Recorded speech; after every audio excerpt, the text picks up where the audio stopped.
नारायणं नमस्कृत्य नरं चैव नरोत्तमं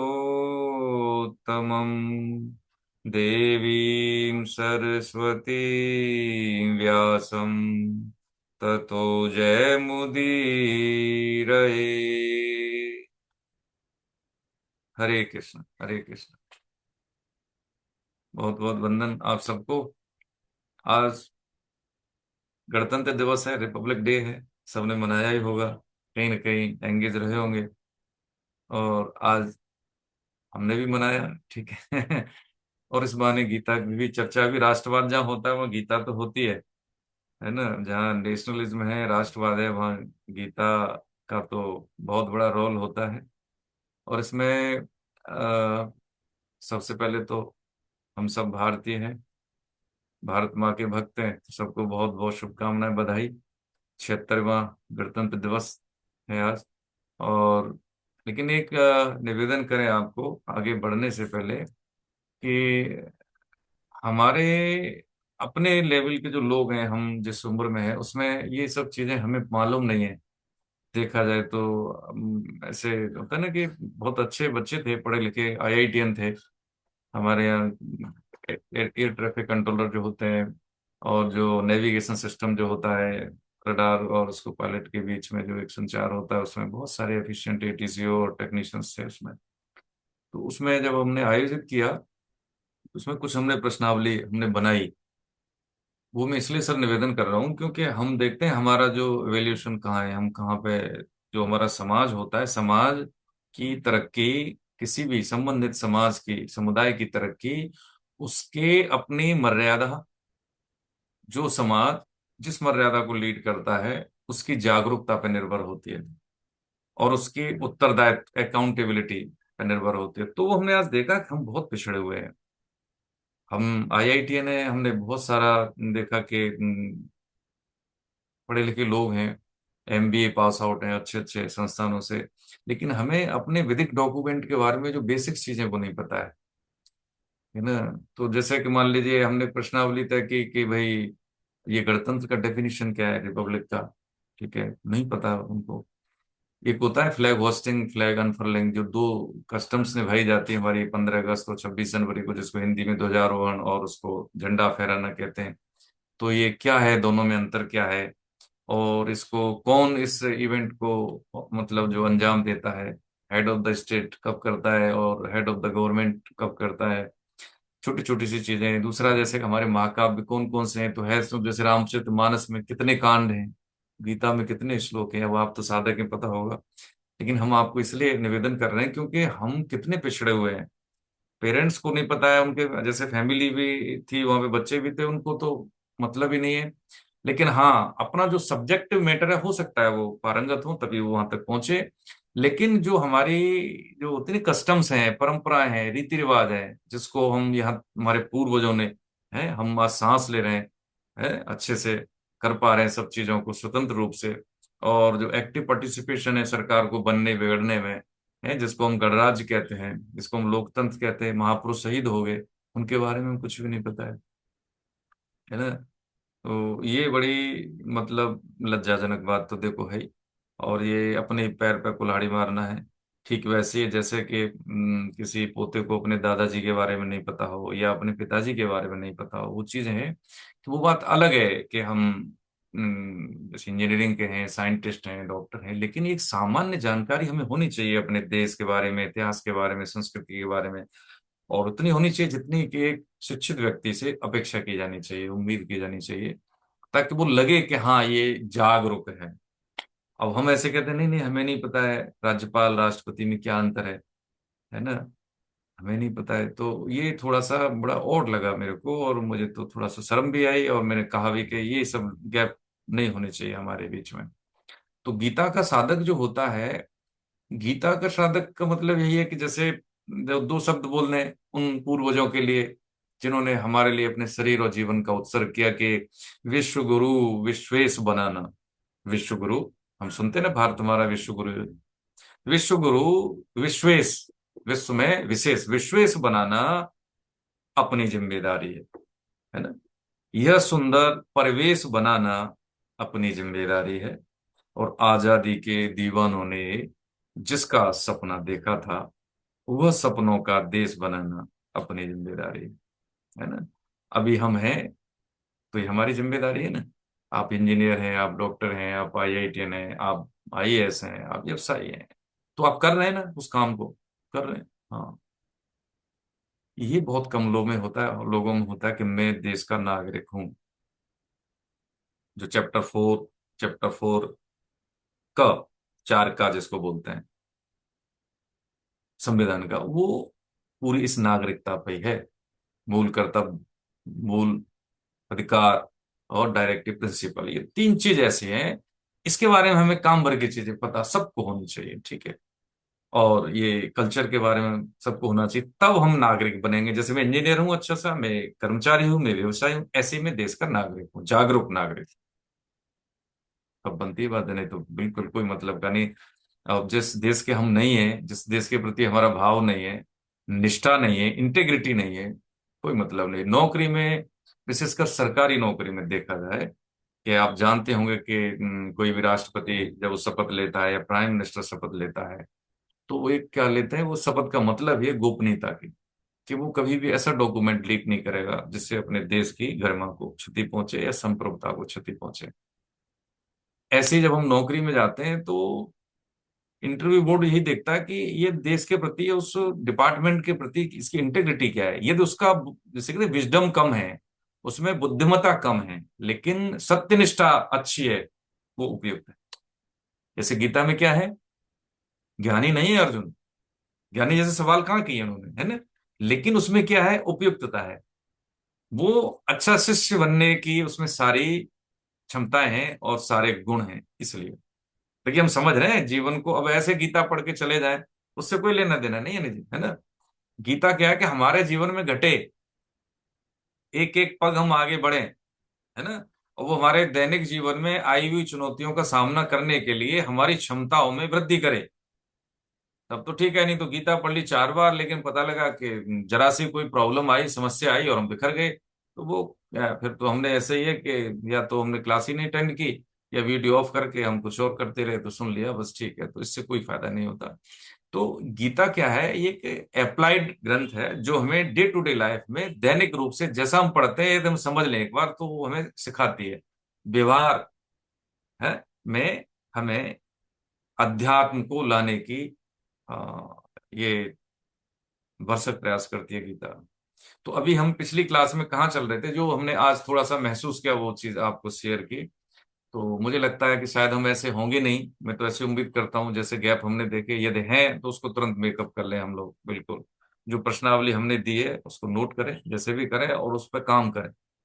गूगल बाबा हैं, वो बता देते हैं। लेकिन यदि आप पुस्तक पढ़ के देखेंगे, तो वो ज्यादा तथ्यपरक होता है। बहुत सारी चीजें, कई बार हम उसमें क्या होता है कि जो ध्वजारोहण और जो होता है झंडा फहराना, वो उल्टा कर देते हैं वो लोग। तो जहां से हमें पढ़ना है, बच्चों को डिलीवर करना है, तो चीजें हम उनको प्रमाणिक दें, गलत नहीं जाए उनके पास, ठीक है। हरे कृष्ण। सर, कौन से श्लोक तक हम अध्ययन कर चुके थे पिछली क्लास में? सर सर 18 से शुरू करेंगे आज। अच्छा, 18 से।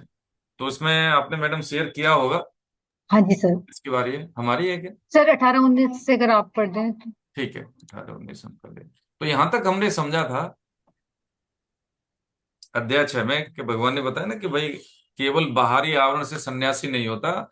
ये व्यवहारिक रूप से सन्यास का मतलब है, सम्यक न्यास सन्यास, कि आंतरिक दो चीजें बताई भगवान ने अध्याय 5 में। कर्म योग और ज्ञान योग की तात्विक एकता बताई, कि साधन अलग अलग है लेकिन लक्ष्य एक ही है।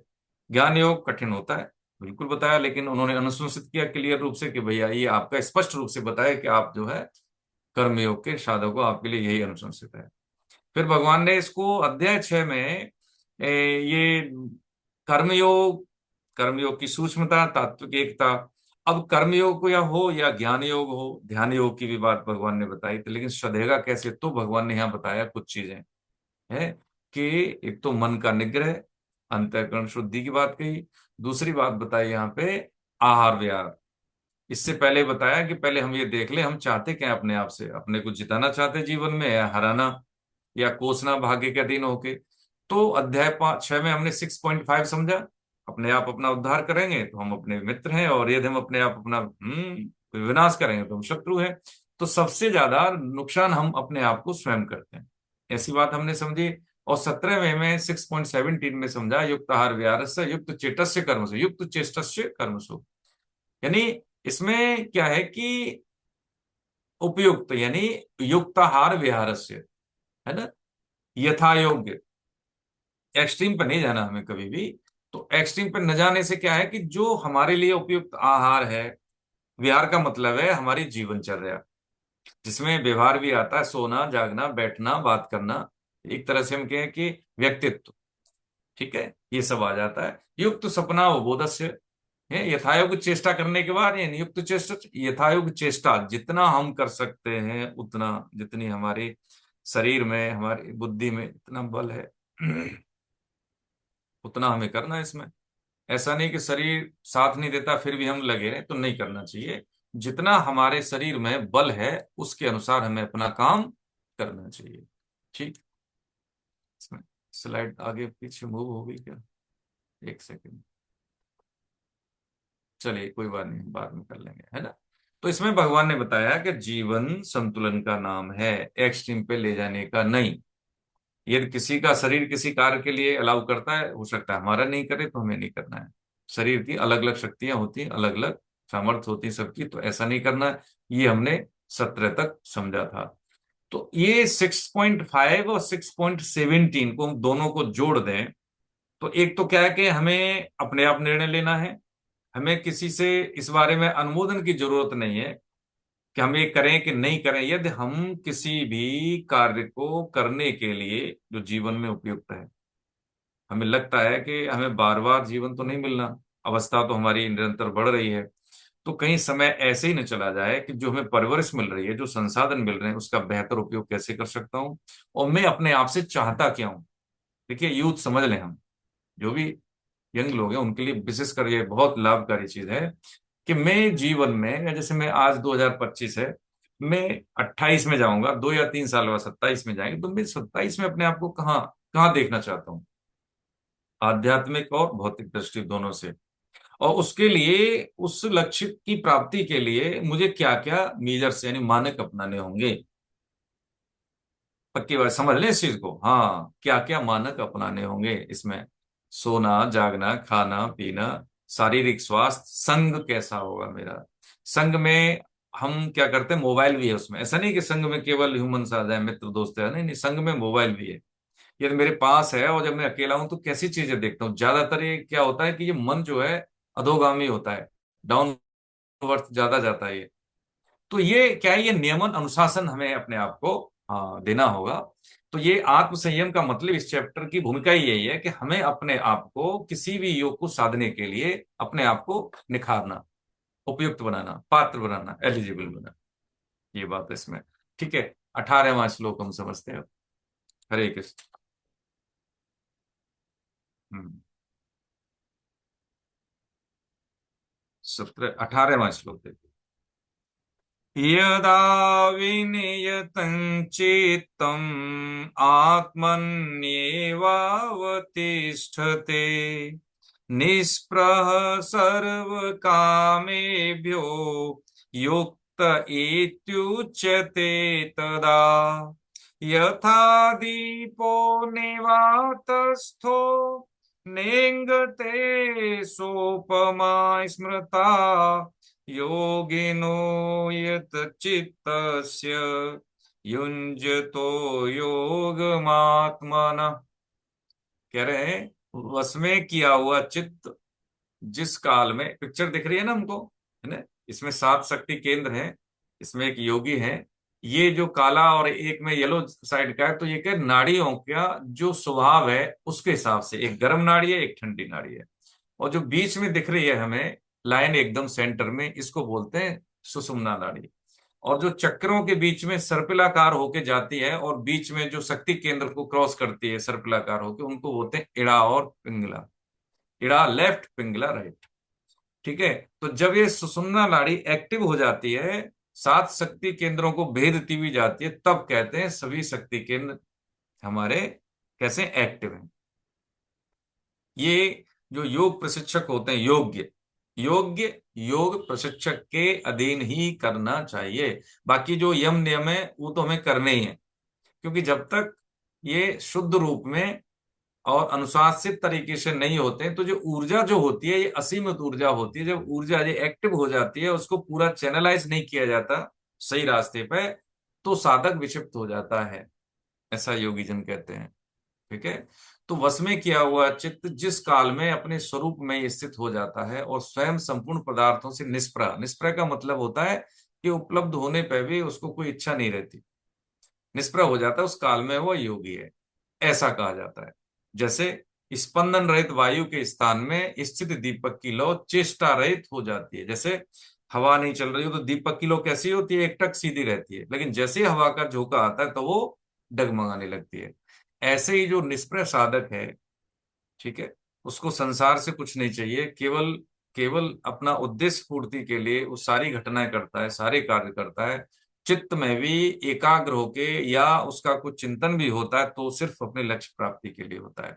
तो उसके लिए कहा है ऐसे संपूर्ण पदार्थों से निष्प्रह, उस काल में वो योगी है। जैसे कैसा योगी है, स्पंदनित वायु के स्थान में स्थित दीपक की लौ चेष्टा रहित हो जाए। योग का अभ्यास करते हुए वश में किए हुए चित्त वाले योगी के चित्त की वैसी उपमा कही गई है। ये अभ्यास योग यानी जिसको हम ध्यान योग कहते हैं। ध्यान योग में अभ्यास की बहुत जरूरत है। देखिए इसमें सावधानी से हम समझ लें। गीता सभी शास्त्रों का शास्त्र है, ठीक है, 700 श्लोकों का प्रश्नोत्तर आधार पे ये हमारा अलौकिक ग्रंथ है, ठीक है, ये हम सब जानते हैं। इसमें मनुष्य जीवन में आई हुई सारी समस्याओं के समाधान और प्रश्नों के उत्तर हैं। यदि किसी समस्या का इसमें उत्तर नहीं है तो पक्की बात है वो समस्या सृष्टि में नहीं है, मान लें। ठीक है। अब यहाँ पे भगवान ने क्या किया कि जितने भी योग के माध्यम से जितने भी रास्ते हैं, उन रास्तों के माध्यम से हम अपने लक्ष्य की ओर जा सकते हैं, सारे उन्होंने रास्ते बताए। ठीक है। ध्यान योग बताया, ठीक, कर्म योग बताया, भक्ति योग बताया, ज्ञान योग बताया। ध्यान अभ्यास के माध्यम से तो उसको अभ्यास योग भी कहते हैं। अभ्यास तो बार बार हर किसी में करना होता है, लेकिन एक योग ऐसा बताया किसमें देखें 5.29 पढ़े, है क्या बताया है, 5.29 लास्ट श्लोक है अध्याय 5 का। तो उसमें कर्मयोग, ज्ञान योग, भक्ति योग, अंत में एक चीज और बताई, उसमें चार चीजें बताई उसमें, वो है कृपा योग। अगर पांचवा श्लोक देखिए पढ़ें तो देख लें एक बार, मैं आपको रिपीट करके दे देता हूँ। पांचवा अध्याय का, अध्याय 5 का अंतिम श्लोक है, देखिए, है ना, पढ़ के सुना देता हूँ। उससे ये चीज क्लियर हो जाएगी कि सारी चीजें बताने के बाद क्या कहना चाह रहे हैं। देखिए अर्जुन के माध्यम से भगवान हम सबको, जो 5.29 अपनी पुस्तक में देख सकते हैं, भोक्तारम यज्ञ तपसा सर्वलोक महेश्वरम। भोक्तारम यज्ञ तपसा, पहला पद, चार पद है, ठीक है। तो पहले पद में क्या है कि भोक्तारम यज्ञ तपसा, यानी सभी यज्ञ का मतलब है कर्तव्य कर्म। जितने भी यज्ञ तप हैं सबका भोक्ता मैं ही हूं। तप का मतलब है कि विपरीत परिस्थिति में भी अपने कर्तव्य कर्म को प्रसन्नता पूर्वक करना, ये तप की परिभाषा है। ठीक है। और यज्ञ का मतलब क्या है, कर्तव्य कर्म को निष्काम भाव से करना, ये यज्ञ की परिभाषा है। तो इनका क्या है, भोक्ता मैं ही हूं। जैसे आपने नौकरी की शुद्ध हृदय से, ठीक है, लोकहित में, स्वहित में नहीं की, ठीक है, माता पिता की सेवा की, यानी जो सांसारिक कार्य हम कर रहे हैं, इसको सांसारिक कार्य को करने की जो शास्त्र वेद पद्धति है उसके अनुसार, तो क्या है कि वो पूजा हो गई, वो भगवान तक वही पहुंचेगी। ऐसा नहीं कि मंदिर में जा रहे हैं तो भगवान की पूजा करना, ना ना ना ना, वो तो अध्याय 6 का पहला श्लोक बता दिया कि यदि जो जैसी वृत्ति का है, किस भाव से हो रहा है, वो मैं ग्रहण करता हूं, दिखावटी वाला नहीं। सन्यासी है वेश से, लेकिन उसका जो है चिंतन अशुद्ध है, चित्त अशुद्ध है और केवल मिथ्याचारी है, तो ऐसा सन्यासी वो सन्यासी नहीं है। तो यहाँ पे भगवान ने क्या, भोक्तारम यज्ञ तपसा सर्वलोक महेश्वरम, ये ज्ञान योग की बात है। ये पहला हो गया कर्मयोग, ज्ञान योग की बात है सर्वलोक महेश्वरम। इसकी व्याख्या ये पढ़ेंगे आप अपनी पुस्तक में तो स्पष्ट है, ठीक है, कि जो कुछ भी है, जितनी भी सृष्टियों का स्वामी मैं ही हूं। जब सृष्टियों का स्वामी मैं ही हूं तो इसका मतलब क्या है कि जो कुछ हमारे पास है वो सत्ता उन्हीं की दी हुई है, तो हम क्या देंगे उनको। भाई हमारे पास है क्या जो दान दे देंगे, है तो सब उन्हीं का। ठीक है। तो कोई व्यक्ति कहे कि मैं तो सब छोड़ दिया, अरे भाई तेरे पास है क्या जो छोड़ देगा। ठीक है। और ये तीसरा क्या है, सुहृदय सर्वभूतानाम, भक्त सभी में क्या देखता है, भगवान के दर्शन करता है, बिना किसी कारण के सबको प्रेम करना, सुहृदय, प्रेम करना बिना किसी कारण के। सुहृदय का मतलब ये होता है सर्वभूतानाम, सभी जीव सत्ता से, कीड़े मकोड़े लता पता मनुष्य है जानवर सबसे। अब जो अंतिम पद है वो क्या, ज्ञात्वा माम शांति रक्षति, परम शांति, इसको कहते हैं कृपा योग, इसको कहते हैं कृपा योग। तो यदि हमारी सामर्थ्य कुछ भी नहीं है लेकिन आश्रय ईश्वर का है, तो अंत में जो कहा है 18.66 में, वो यही चीज है। क्या चीज है, हाँ, कि सर्वधर्मान परित्यज्य मामेकम शरणम व्रज। तो इसमें 5.29 में चारों योगों की भगवान ने, हाँ, ये व्याख्या करके समझाई अर्जुन को। तो यहाँ पे जो हम समझ रहे हैं वो समझ रहे हैं कौन सा, ध्यान योग की बात, सारी चीजें बता रहे हैं। क्योंकि जिस कोई भी पद्धति, इसमें पात्रता कैसी होनी चाहिए, एकाग्र मन का निग्रह करना, लेकिन बड़ा कठिन है ये। बता तो सारी बातें दी, लेकिन क्योंकि ये हम मेहनत करे जाएं लेकिन हम पास नहीं हो, भाई ठीक है, कोई होता है ना कि मेरा दोस्त डॉक्टर बनेगा मैं भी डॉक्टर बनूंगा, लेकिन आंतरिक रुचि उसकी नहीं है, उसको बनना है प्लेयर, उसको बनना है मान ली इंजीनियर, या बनना है उसको राइटर। तो भाई कोई जरूरी थोड़ी है कि सब डॉक्टर बन जाए। ऐसे ही है कि कोई व्यक्ति यदि उसकी पात्रता है ध्यान योग में, उसको सहज लगता है तो ठीक है करे, लेकिन हाँ इसमें फिसलन है, इसमें समय लगता है। ध्यान योग को साधने के देखिए दो ही होता है कि मन का जो होता है ना कि शुद्ध करने के, एक तो क्या है कि अभ्यास के माध्यम से, एक क्या है कि मन का हम संबंध विच्छेद कर दें, ये बहुत सरल है। किससे, संसार से। अब ये जो साधन है वो क्या है, कि साधन ये है कि मन को अ, संसार से हटाने के लिए या मन को एकाग्र करने के लिए हमें बहुत सारे साधन अपनाने होंगे। आए क्या, यम नियम आसन प्राणायाम प्रत्याहार धारणा ध्यान समाधि, है ना, ये सब चीज करनी पड़ेगी। एक क्या है, ये हमें नहीं आता, हम नहीं कर सकते, हम क्या करें, हाँ मन को शुद्ध करने का, जैसे अभी हमने सुना मन एवं मनुष्य नाम है, ये क्या है, बंधन और मोक्ष का कारण है। तो इससे नाम जप, गीता पाठ है, भगवान का आश्रय, ये जब करते करते करते करते करते क्या होता है कि मन शुद्ध हो जाता है। मन शुद्ध होने का मतलब क्या है, मन मरने लगता है, मन भजन से मरता है।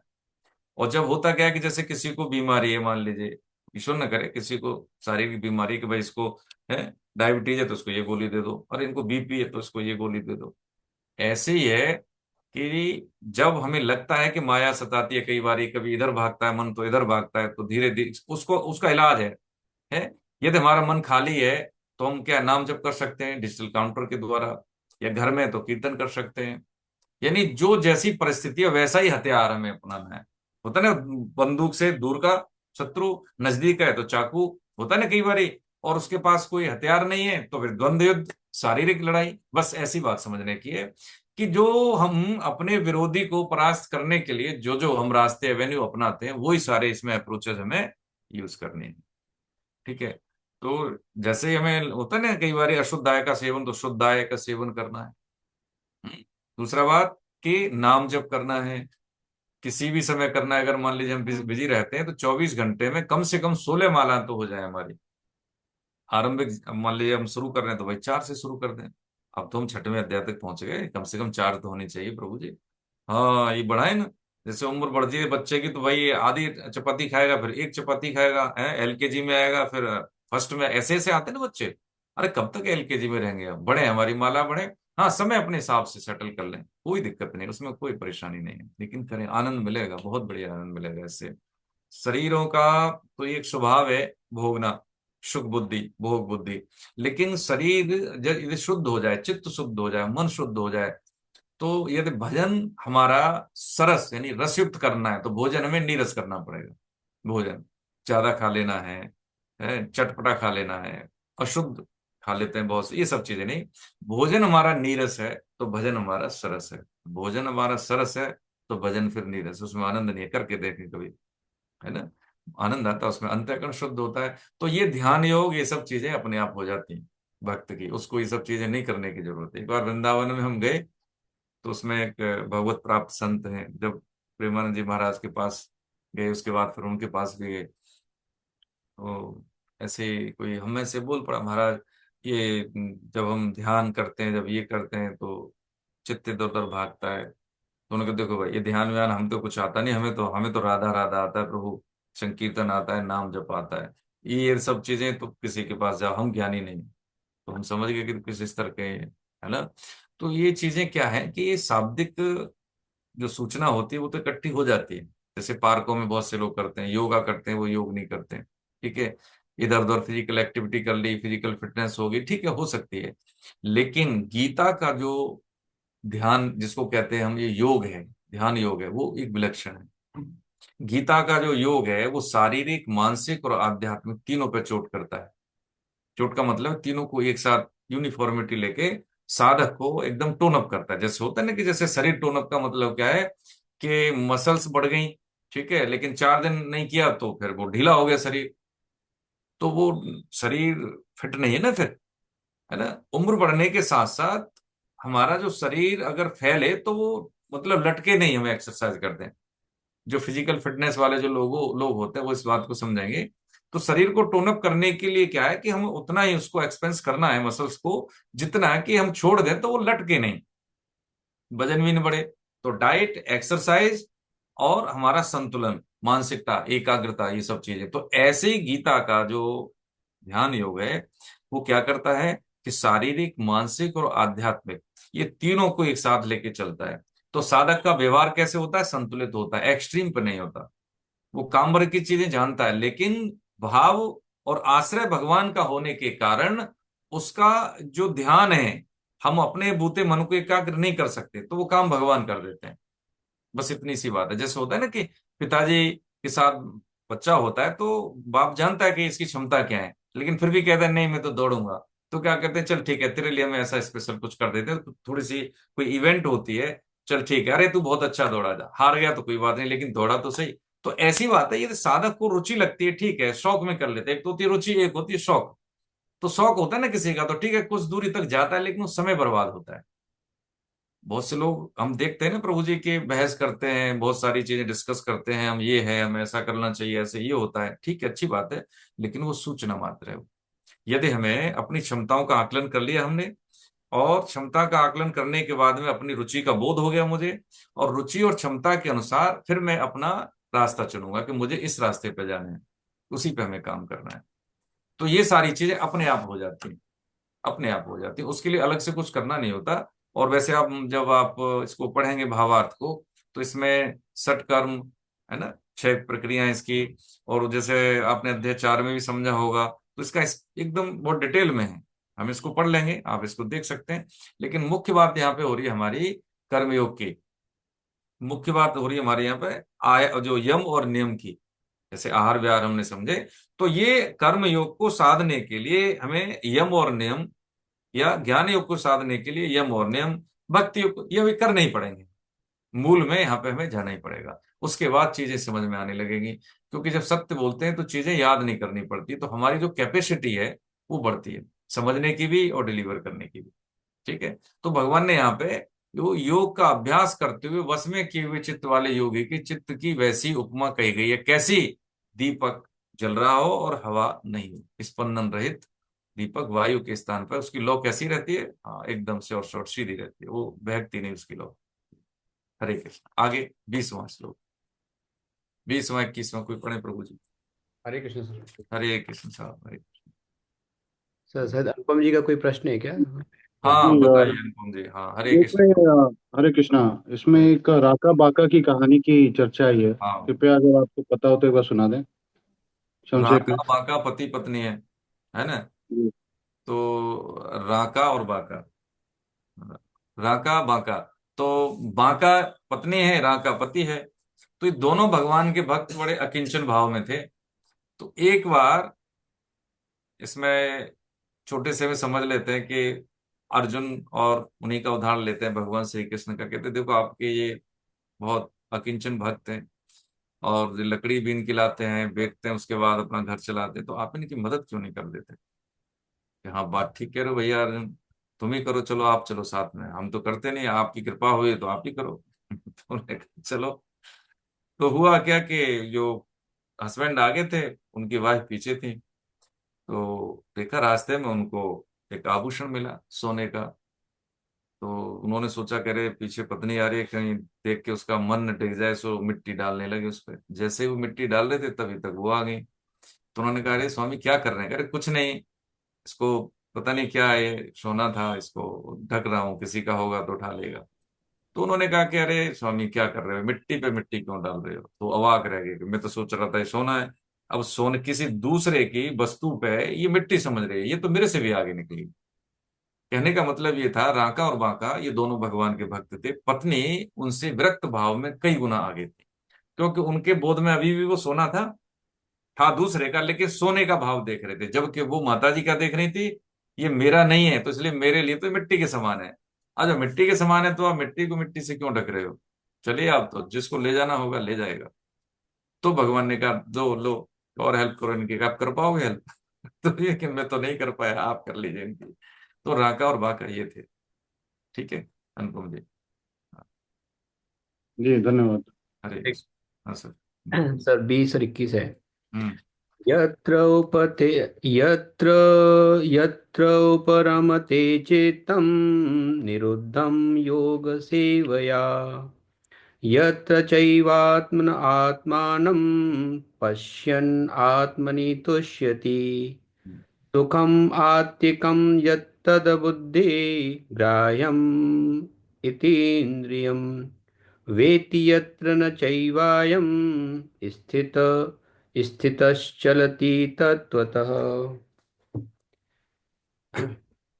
योग का सेवन करने से जिस अवस्था में निरुद्ध चित्त उपराम हो जाता है, हम्म। या जिस अवस्था में स्वयं अपने आप से अपने आप को देखता हुआ हम्म। अपने आप में ही संतुष्ट हो जाता है, हम्म। जो सुख आत्यंतिक, अतीन्द्रिय और बुद्धिग्राह्य है, हम्म। उस सुख का जिस अवस्था में अनुभव करता है हम्म। और जिस सुख में स्थित हुआ, वह ध्यान योगी तत्व से फिर कभी विचलित नहीं होता। हरे कृष्ण। हरे कृष्ण। ये जो ध्यान योग का जो परिणाम है वो बता रहे हैं इसमें। ठीक है। जब ध्याता ध्येय को प्राप्त करने के लिए ध्यान लगाता है ना, जैसे ज्ञाता ज्ञेय को प्राप्त करने के लिए ज्ञान का सहारा लेता है, ऐसे ही ध्याता ध्यान जो ध्येय करने वाला ध्येय को प्राप्त करने के लिए ध्यान लगाता है। ध्यान क्या है? प्रक्रिया, यानी ध्येय यानी लक्ष्य, और प्राप्त करता यानी ध्याता। ध्येय के बीच की कड़ी क्या है? ध्यान। ऐसे ही ज्ञाता और ज्ञेय के बीच की कड़ी क्या है? ज्ञान। इसमें ध्यान है, उसमें ज्ञान है। तो दोनों का हम अर्थ समझ रहे हैं कि जब ये तीनों एक हो जाते हैं तो त्रिपुटी बोलते हैं इसको। अब यह बात समझने की क्या है कि योग का सेवन करने से जिस अवस्था में निरुद्ध चित्त, तो चित्त की पांच जो है वृत्तियां दी गई हैं, अवस्थाएं पांच जिसको कहते हैं। पहली क्या है? मूढ़, जिसको कहते हैं निकृष्ट, पहली। दूसरी है जैसे क्षिप्त यानी पतित अवस्था। तीसरी होती है विक्षिप्त यानी असंतुलित, कभी ठीक हो गया कभी ठीक नहीं। क्षिप्त का मतलब हो गया कि वो पतित ही है, लेकिन विक्षिप्त का हमारा कभी कभी ठीक भी होता है, वो होता है पेंडुलम की तरह। और चौथी होती है एकाग्र। हम एकाग्र हो गए, लेकिन उसमें भी क्या है कि उसका विचलनपना रहता है। थोड़ी देर के लिए एकाग्र हो गया, थोड़ी देर के लिए हट गया, है ना। एक होती है निरुद्धावस्था। निरुद्धावस्था का मतलब ऐसा होता है कि वो तैल धारावत, उससे फिर वो वापस होता नहीं है। निरुद्धावस्था का मतलब होता है रोका हुआ। निरुद्ध कहते हैं ना, निरुद्ध इसका मतलब क्या है? निरुद्ध का मतलब बैरियर, रोकना। तो निरुद्धावस्था का मतलब क्या है कि जो एकाग्रता थी वो उसकी एक सद गई, रुक गई, और वहां से विचलन नहीं होगा। जैसे एक बार बहुत बड़े सिद्ध संत थे, तो रास्ते में बैठे थे। रास्ते में क्या मतलब, एक गली थी तो साइड में करके बैठे थे, लेकिन वहां से जिसका रथ जा रहा था बादशाह का, तो उसने कहा कि इनको हटा दे। तो लोग हटे नहीं वहां से। आवाज दी तो हटे नहीं, वो ध्यान में थे। लेकिन उन्होंने सिर में कील गाड़ दी, लेकिन फिर भी उनका ध्यान भंग नहीं हुआ।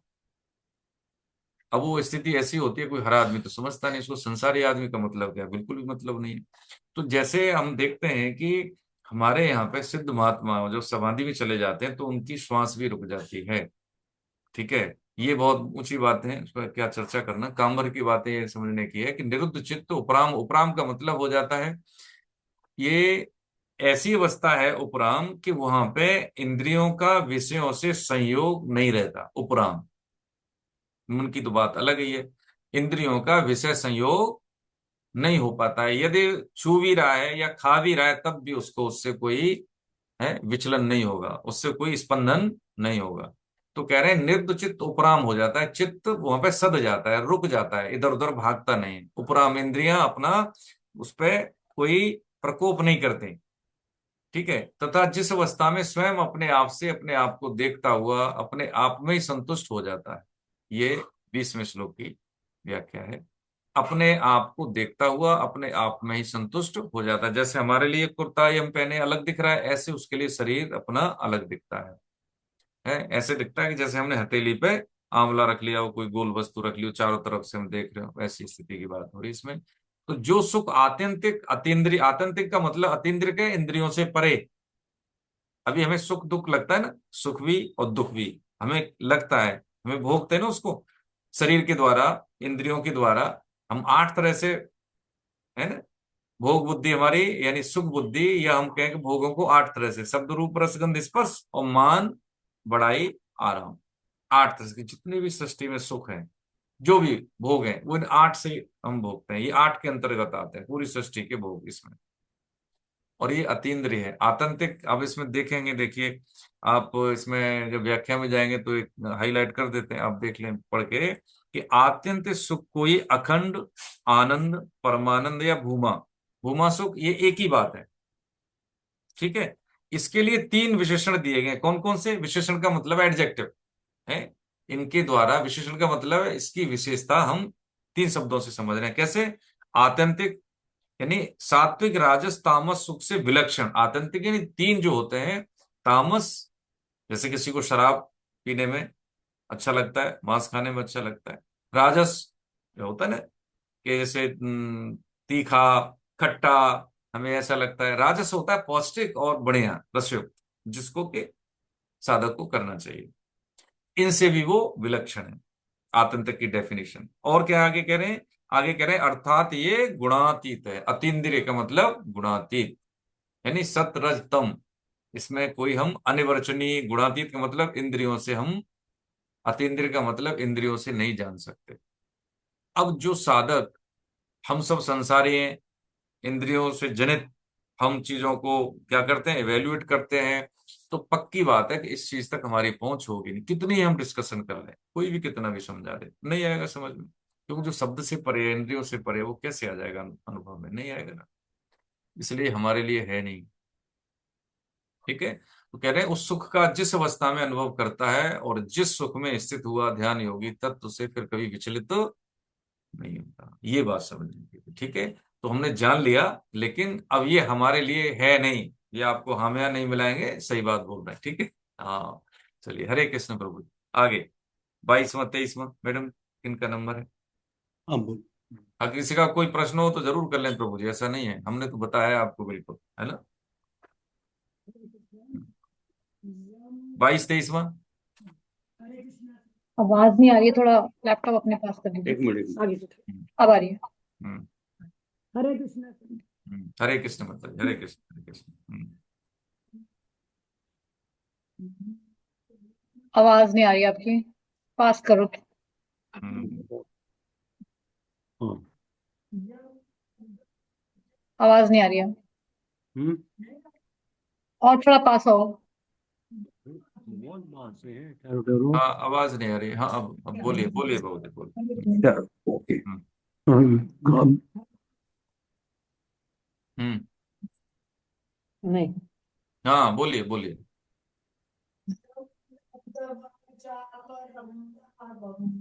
हम्म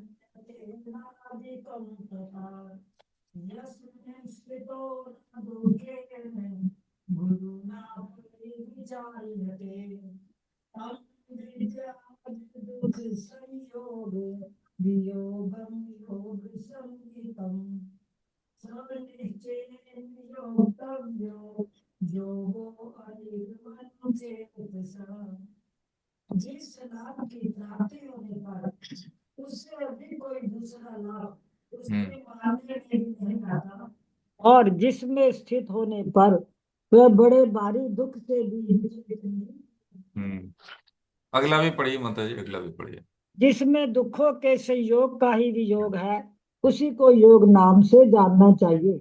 वह योग जिस ध्यान योग का लक्ष्य है, उस ध्यान योग का अभ्यास ना उगताए हुए चित्त से निश्चय पूर्वक करना चाहिए। हरे कृष्णा। हरे कृष्ण हरे कृष्ण। 22वां देखिए, बहुत बढ़िया 22वां श्लोक है। कह रहे हैं यम लब्ध्वा चापरम लाभम मन्यते नाधिकम ततः। है ना, जिस लाभ की प्राप्ति होने पर, क्या लाभ की प्राप्ति होने पर, उससे अधिक कोई दूसरा लाभ उसके मानने में भी नहीं आता, और जिसमें स्थित होने पर वो बड़े भारी दुख से भी विचलित नहीं किया जा सकता। सामान्य जीवन में जैसे पिक्चर में दिख रहा है हमको कि नौकरी पेशा व्यवसाय या सामाजिक जीवन में कुछ हमें चुनौतियां मिलती हैं, डिस्टरबेंस मिलते हैं, उससे उसको कोई विचलन नहीं होता।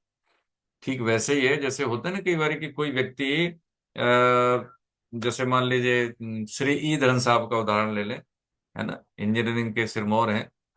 तो ऐसे व्यक्ति के लिए कोई स्ट्रक्चर बनाना साधारण सी बात है, और यही कोई व्यक्ति मान लीजिए जिसको इंजीनियर तो है लेकिन उसने चुनौतीपूर्ण कोई स्ट्रक्चर नहीं बनाया है, तो उसके लिए कठिन बात है। यही बात समझने की इसमें, कि जिसने अपने आप को इतना तराश लिया है, अपने आप पे इतना काम कर लिया है, इतना मेहनत कर ली है, इतनी एक्सरसाइज कर ली है, कि उसको एक व्यक्ति के सामने 10 लोग आ जाए तो वो कमांडो फाइट कर लेता है, उससे कोई दिक्कत नहीं होती उसको, क्योंकि उसने अपने आप को इतना निखार लिया है, तराश लिया, अपने आप पे काम कर लिया है। ऐसे ही जिस लाभ की प्राप्ति होने पर उसको पता है कि लाभ का मतलब क्या है, लाभ का मतलब ये है उसने उस सुख को प्राप्त कर लिया है। किस सुख को? एसी में बैठ गया, उसको पंखे या कूलर से कोई संतुष्टि होगी नहीं। सांसारिक सुख, नाम बढ़ाई, और क्या होता है जैसे सुखासक्ति, ये एक्सट्रीम वाले 3 है। बाकी 5 जो होते हैं शब्द रूप रस गंध स्पर्श, इस पर तो सामान्यतः लोग विजय पा भी लेते हैं, लेकिन जो बाकी के 3 है बड़े सूक्ष्म है, बहुत कठिनाई होती है ना, बहुत कठिनाई होती है। तो उसके लिए क्या है कि जब उसको उस आत्यंतिक सुख की अनुभूति होती है, तो उसको क्या होता है कि यम लब्ध्वा चापरम लाभम, उसकी प्राप्ति होने पर उससे कोई दूसरा लाभ उसको फिर नहीं मिलता।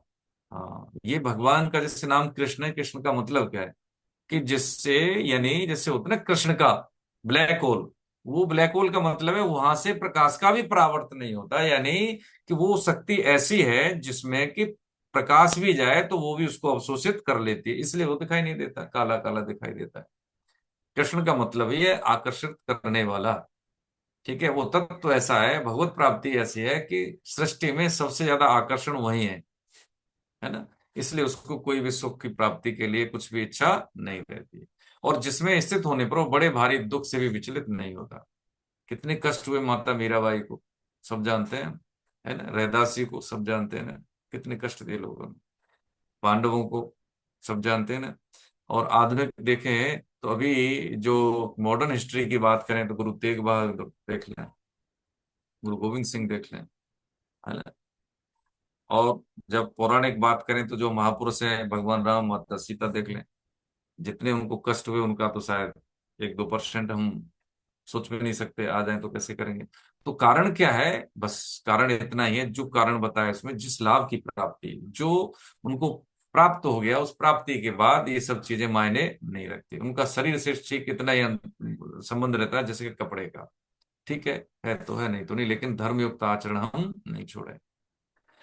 23वें श्लोक में हम समझते हैं, जैसे बताया जिसमें दुखों के संयोग का ही वियोग है। अब ये देखो, है ना, ये कौन सी शैली है? शैली कौन सी रही? शैली हमारी अन्वय व्यतिरेक है। ठीक है, अन्वय का मतलब है सीधी बात को सीधे से समझना, और उस बात को ये उल्टी तरह से समझे तो उसको कहते हैं व्यतिरेक। जिसमें दुखों के संयोग का वियोग है, दुखों का संयोग होगा ही नहीं तो फिर वियोग ही तो है। हमें दुख का हम भोग नहीं करेंगे, दुख से हम कैसे विचलित नहीं होंगे, उसी को योग नाम से जानना चाहिए। योग का मतलब है कि न सुख में सुखी, न दुख में दुखी, सुख में फूले नहीं, दुख में भूले नहीं। तो हमारी स्थिति कैसी होगी? स्थिति प्रज्ञ। उसी को कहते हैं कि नित्य निरंतर योग व्यंजन, भगवान से उसकी, हाँ, सूरत, ऐसी सूरत कि सूरत भगवान से लग जाए, यानी जीने का वो तरीका जो सुख दुख से प्रभावित न होकर केवल और केवल अपने, हाँ, कर्तव्य कर्म में लगा रहता है, भगवान के आश्रय में बस उसी को योग। अब यहाँ पे योग से मतलब क्या है कि चाहे हम ज्ञान योग हो या कर्म योग हो या भक्ति योग हो, केंद्र में भगवान है तो वो वास्तव में योग है। केंद्र में भगवान नहीं है तो कोई योग नहीं है, फिर तो कुछ और ही है, योग तो नहीं है कम से कम। वह योग जिस ध्यान योग का लक्ष्य है, उस ध्यान योग का अभ्यास न उकुताए हुए चित्त से निश्चय पूर्वक करते रहना। निश्चय पूर्वक, अब देखिए अभ्यास की बात आई ना। हाँ, ये अभ्यास है। अभ्यास का मतलब है हम 1000 बार गिरेंगे, और ये होता है कर्म योग में भी।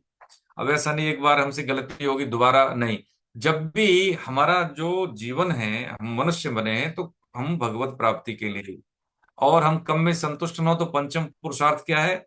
क्या है? भगवान की प्राप्ति, यानी प्रेमा भक्ति।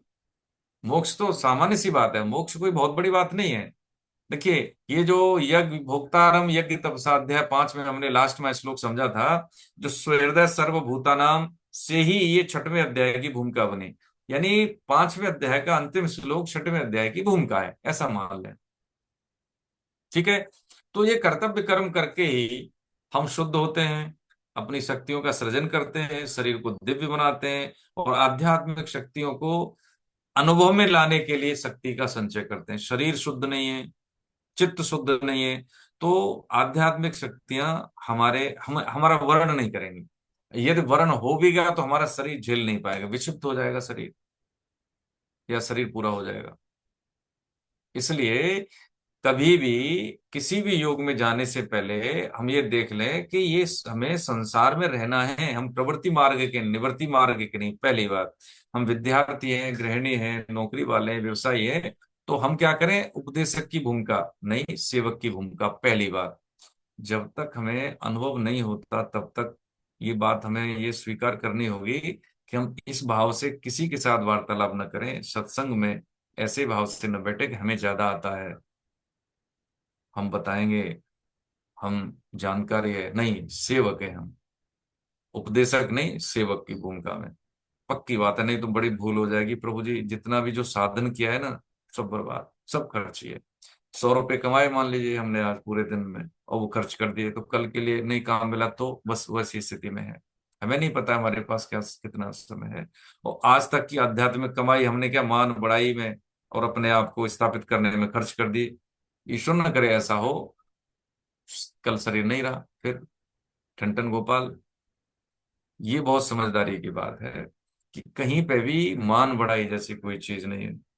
ये जो जितने भी हम देखें ये वर्ण धर्म है, जिसको एक बिगड़े हुए रूप में सामाजिकता में देखें तो जाति धर्म के नाम पे, ये सब शरीर के हैं, हमारे नहीं। है ना, जैसे उन्होंने झेला ना रैदास जी ने। ठीक है, आप देखें संत महात्मा यही बार बार समझाते हैं कि इतना ज्ञान हमें होना चाहिए कि सामाजिकता की बुराई और सामाजिकता की अच्छाई, और इन दोनों के बीच में निरपेक्ष भाव से सच, ये हम जान ले। इतना ज्ञान हमें होना चाहिए, इतना तो पढ़ लें हम अपने शास्त्रों को।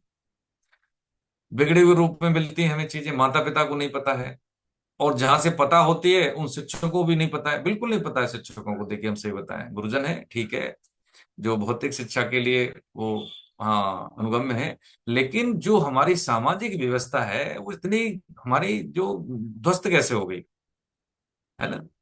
तो ये ध्वस्त नहीं थी, ये विवेक मूलक थी, भेद मूलक नहीं थी।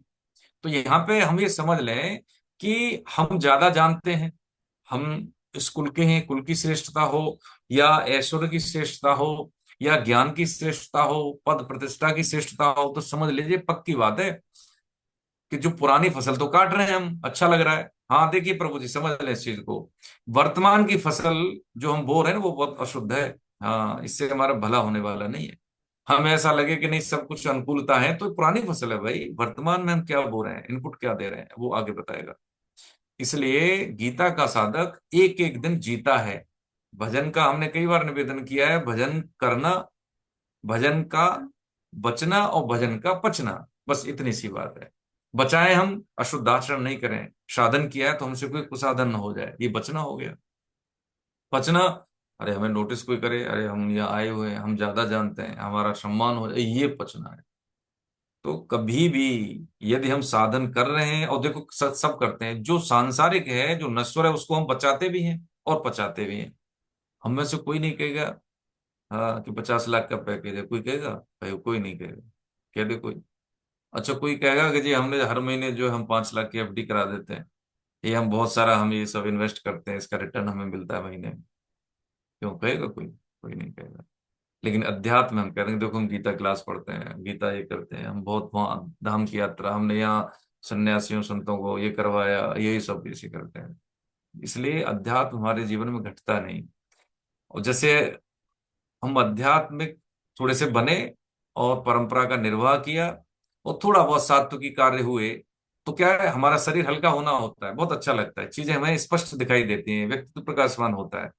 और हमने क्या किया, फिर इसको खर्च कर दिया उस शक्ति को, तो वो शक्ति तो चली गई, पैसा भी खर्च हुआ और कमाया कुछ नहीं, फिर हम वैसे के वैसे ही वहीं खड़े हैं फिर। तो यदि हम जो दैनिक जीवन में करते हैं सार संवर्धन की, यही आध्यात्मिक व्यवहार की करें हम सार संभार, जो भौतिक व्यवहार की करते हैं वही, पक्की बात है कि ये बहुत आगे हो जाएगी।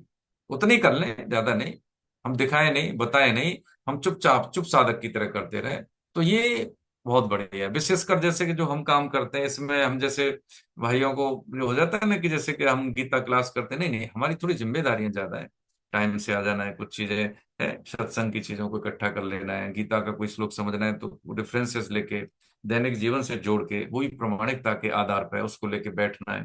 जब 2 घंटे 1.5 घंटे आपके सामने आते हैं तो 8-10 घंटे की मेहनत होती है इसमें। हाँ, ऐसा नहीं है कि भैया 1.5 घंटे आगे तो ऐसे ही बैठ के चल के ना ना।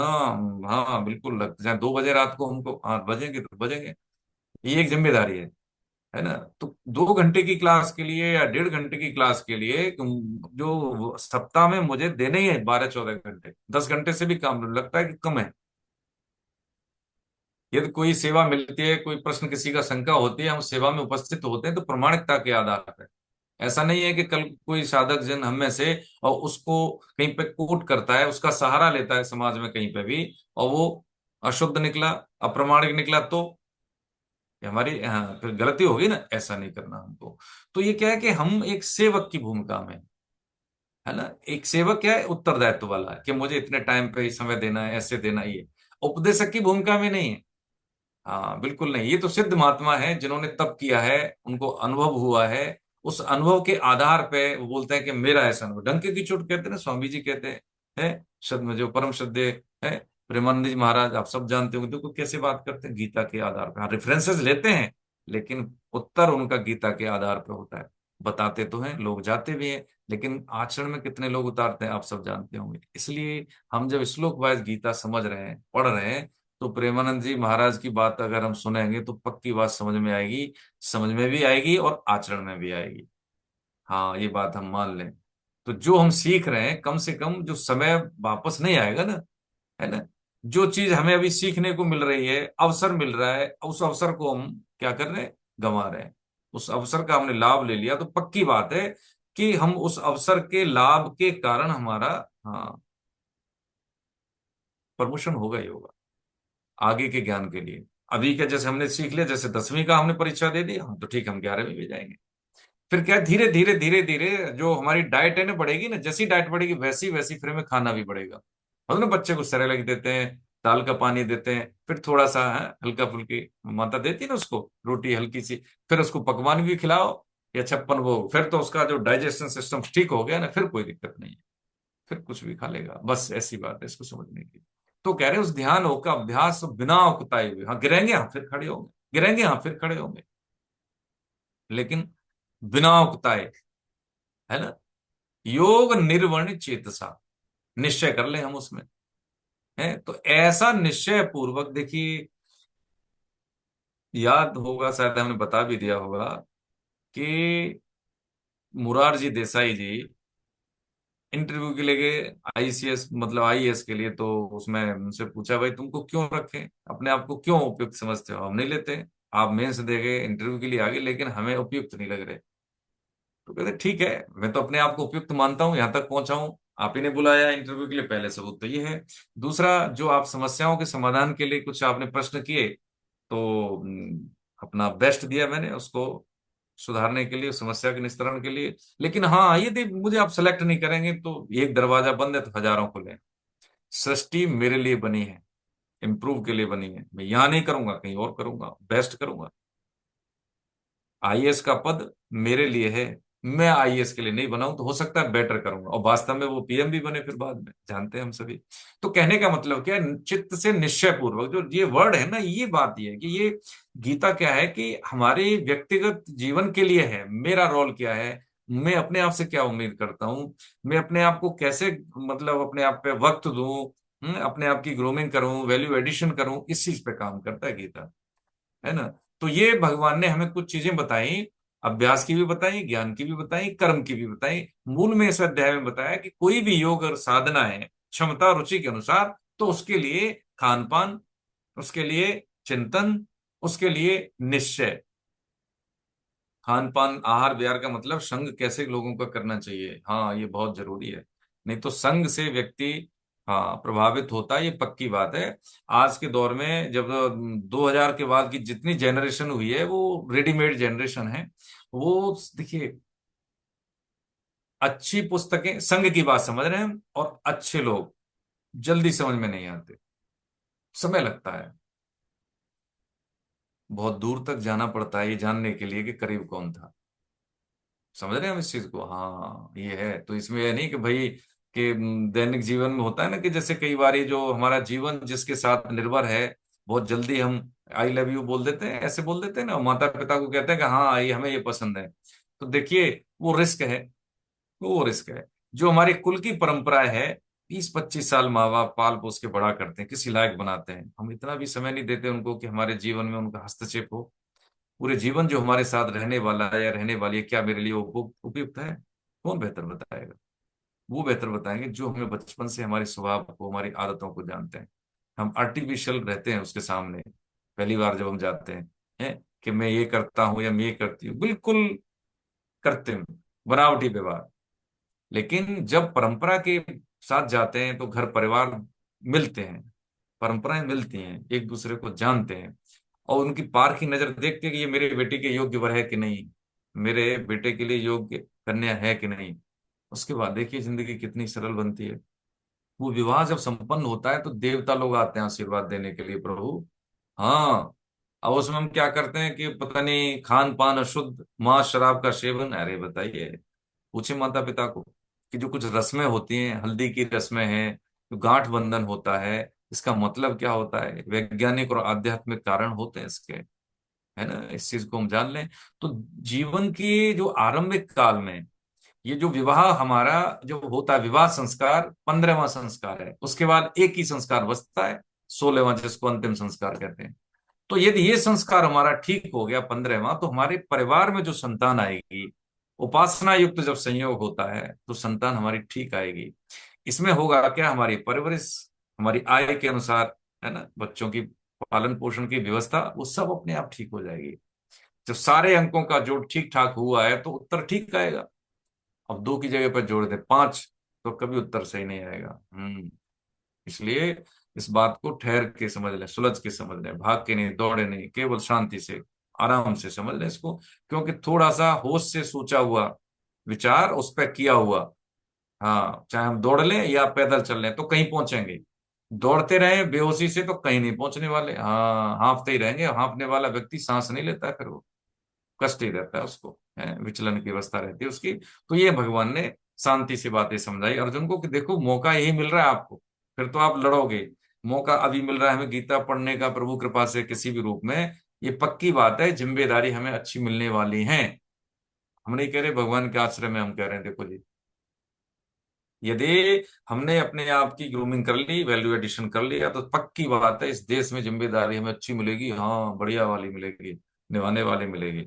इसमें हमें ये नहीं देखना चाहिए कि हमारा नाम होगा, ना ना, वो तो प्रभु जाने, हमें तो सेवा मिलनी है तो सेवा हम कर लेंगे। भाई जब हम एमबीबीएस कर लेंगे, एमडी कर लेंगे, स्पेशलाइजेशन हो जाएंगे, तभी तो हमें कोई किसी अंग के विशेषज्ञ बनेंगे ना, डॉक्टर के, इंजीनियर बनेंगे तो ठीक है। लेकिन यदि मान लीजिए डिग्री ले ली, अनुभव नहीं है, तो नौकरी कहाँ से मिल जाएगी बताइए? एमबीबीएस की डिग्री ले ली तो कहाँ से पेशेंट आएगा, वो मेडिकल सर्टिफिकेट बनाएंगे और क्या करेंगे, है ना। तो यही चीज है कि जब जिंदगी को हमने जिया है, हो सकता है कि हमसे बहुत सारे ऐसे लोग हों जिनको ज्यादा पैसे मिलते हों, पैकेज ज्यादा हो, हमें ज्यादा नहीं मिलता, लेकिन जीवन की समझ हमारी ज्यादा होगी। जीवन को अच्छे से हम समझ पाएंगे, लोगों की सेवा ज्यादा कर पाएंगे, जो लोग कष्ट में हैं वैचारिक रूप से उनकी सेवा कर पाएंगे, उनको समझा पाएंगे। पहले हम समझ लेंगे, अपने आसपास के लोगों को सेवा कर पाएंगे, उनको समझा पाएंगे। और ऐसे समझा पाएंगे कि हमें कई बार विरोध मिलता है, गालियां भी मिलती हैं, है ना, मिसबिहेव भी मिलता है, लेकिन हम उसको पचा जाएंगे। और उसको पचा गए तो समझ लिए सबको बचा गए। ये पचता नहीं है ना, हम बिखर जाते हैं, बस यही सबसे बड़ी कमी है। हमें मालूम है कि वो बीमार आदमी है भाई, जो कह रहा है ना वो बीमार है, वो कह रहा है, वो कहेगा ही, उसकी प्रॉब्लम है, हम समझे ना।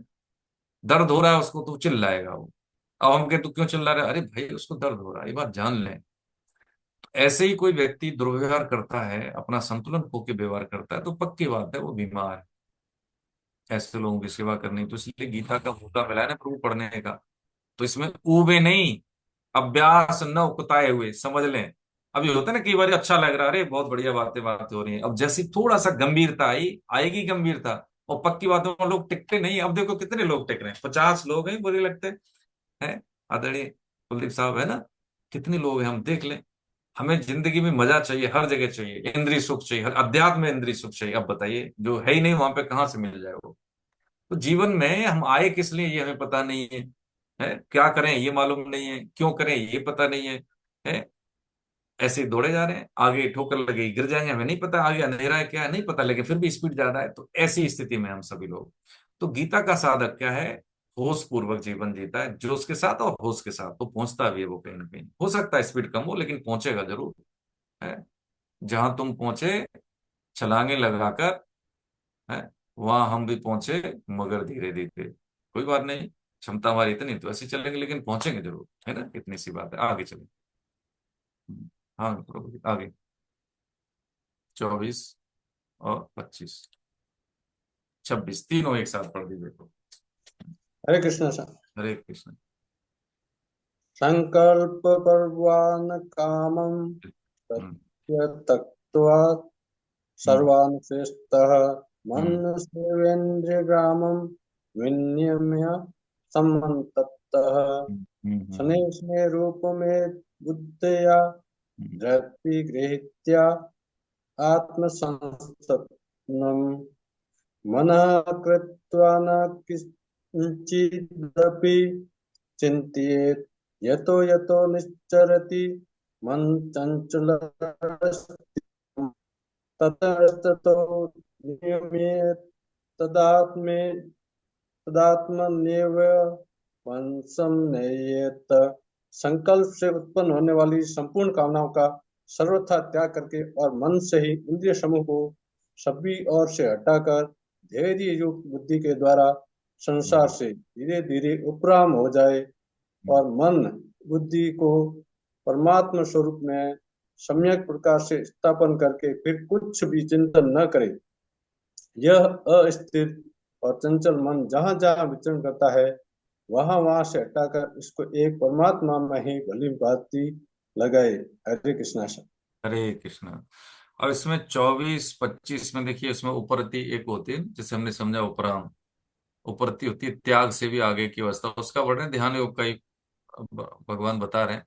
संकल्प से उत्पन्न होने वाली संपूर्ण कामनाओं का सर्वथा त्याग। संकल्प का मतलब क्या होता है, जैसे हम दैनिक जीवन में संकल्प कहते हैं ना, यार तुम्हारा कोई निश्चय नहीं है, क्या संकल्प है। यहाँ संकल्प का मतलब होता है जब हम कामनाओं का चिंतन करते हैं तो उसके बाद उसकी पूर्ति से पहले हम संकल्प करते हैं।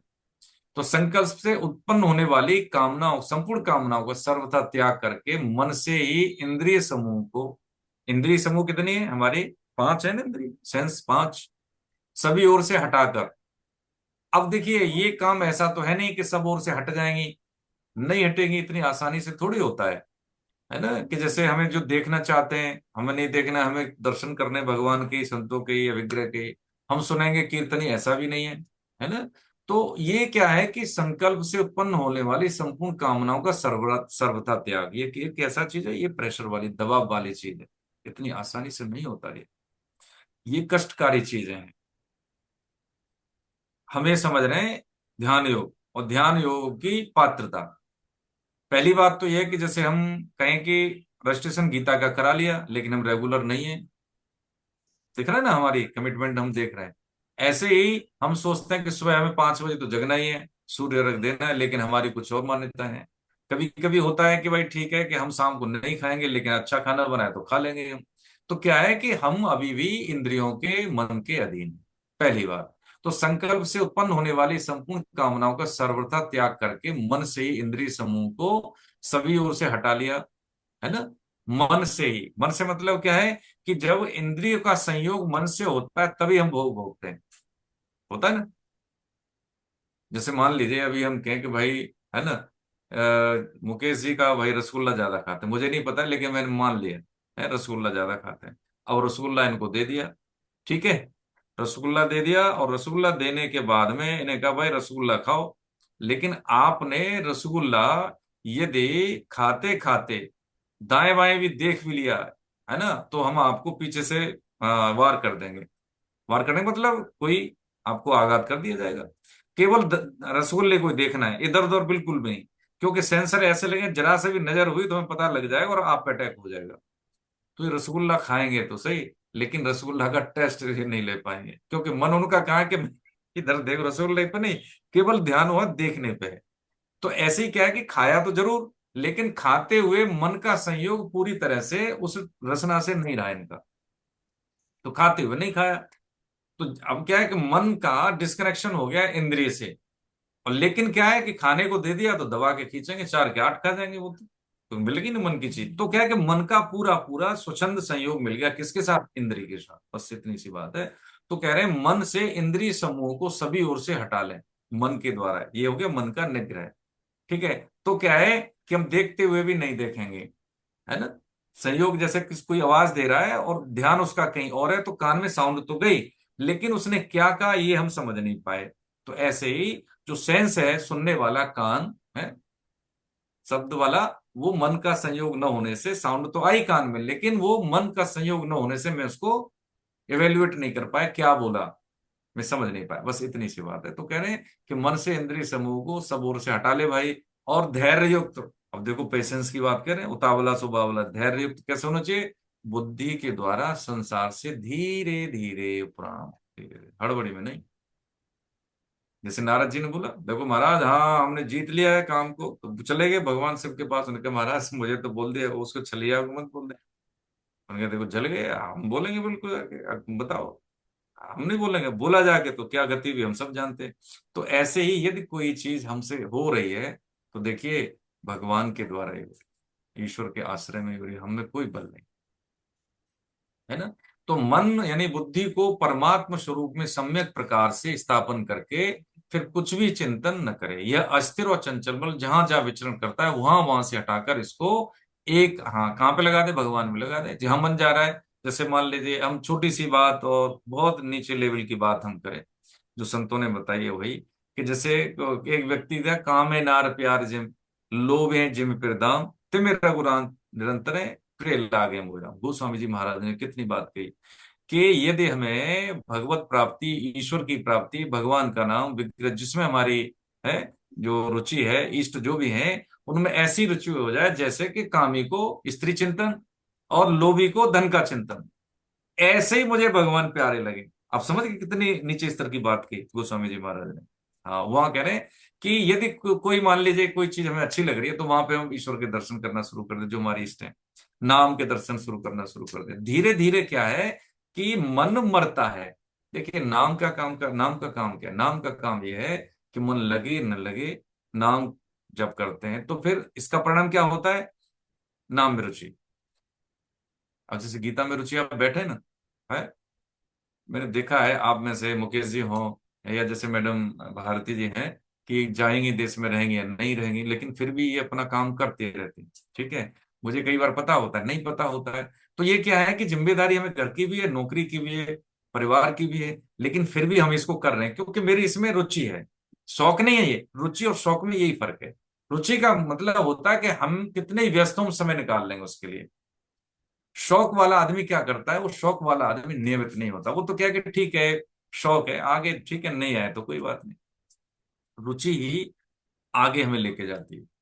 यही चीज है कि जो भगवान कह रहे हैं, जहां जहां मन जाए वहां वहां मैं ईश्वर को स्थापन कर दूंगा। यही है कि जैसे हम बात कर रहे हैं तो सामने वाले के जैसे नाम चल रहा है, हमारा रुचि जैसे माला हमारी इतनी होगी, जैसे माला का हम क्यों निवेदन करते हैं, क्योंकि मन मरता है और फिर मन एकाग्र होता है।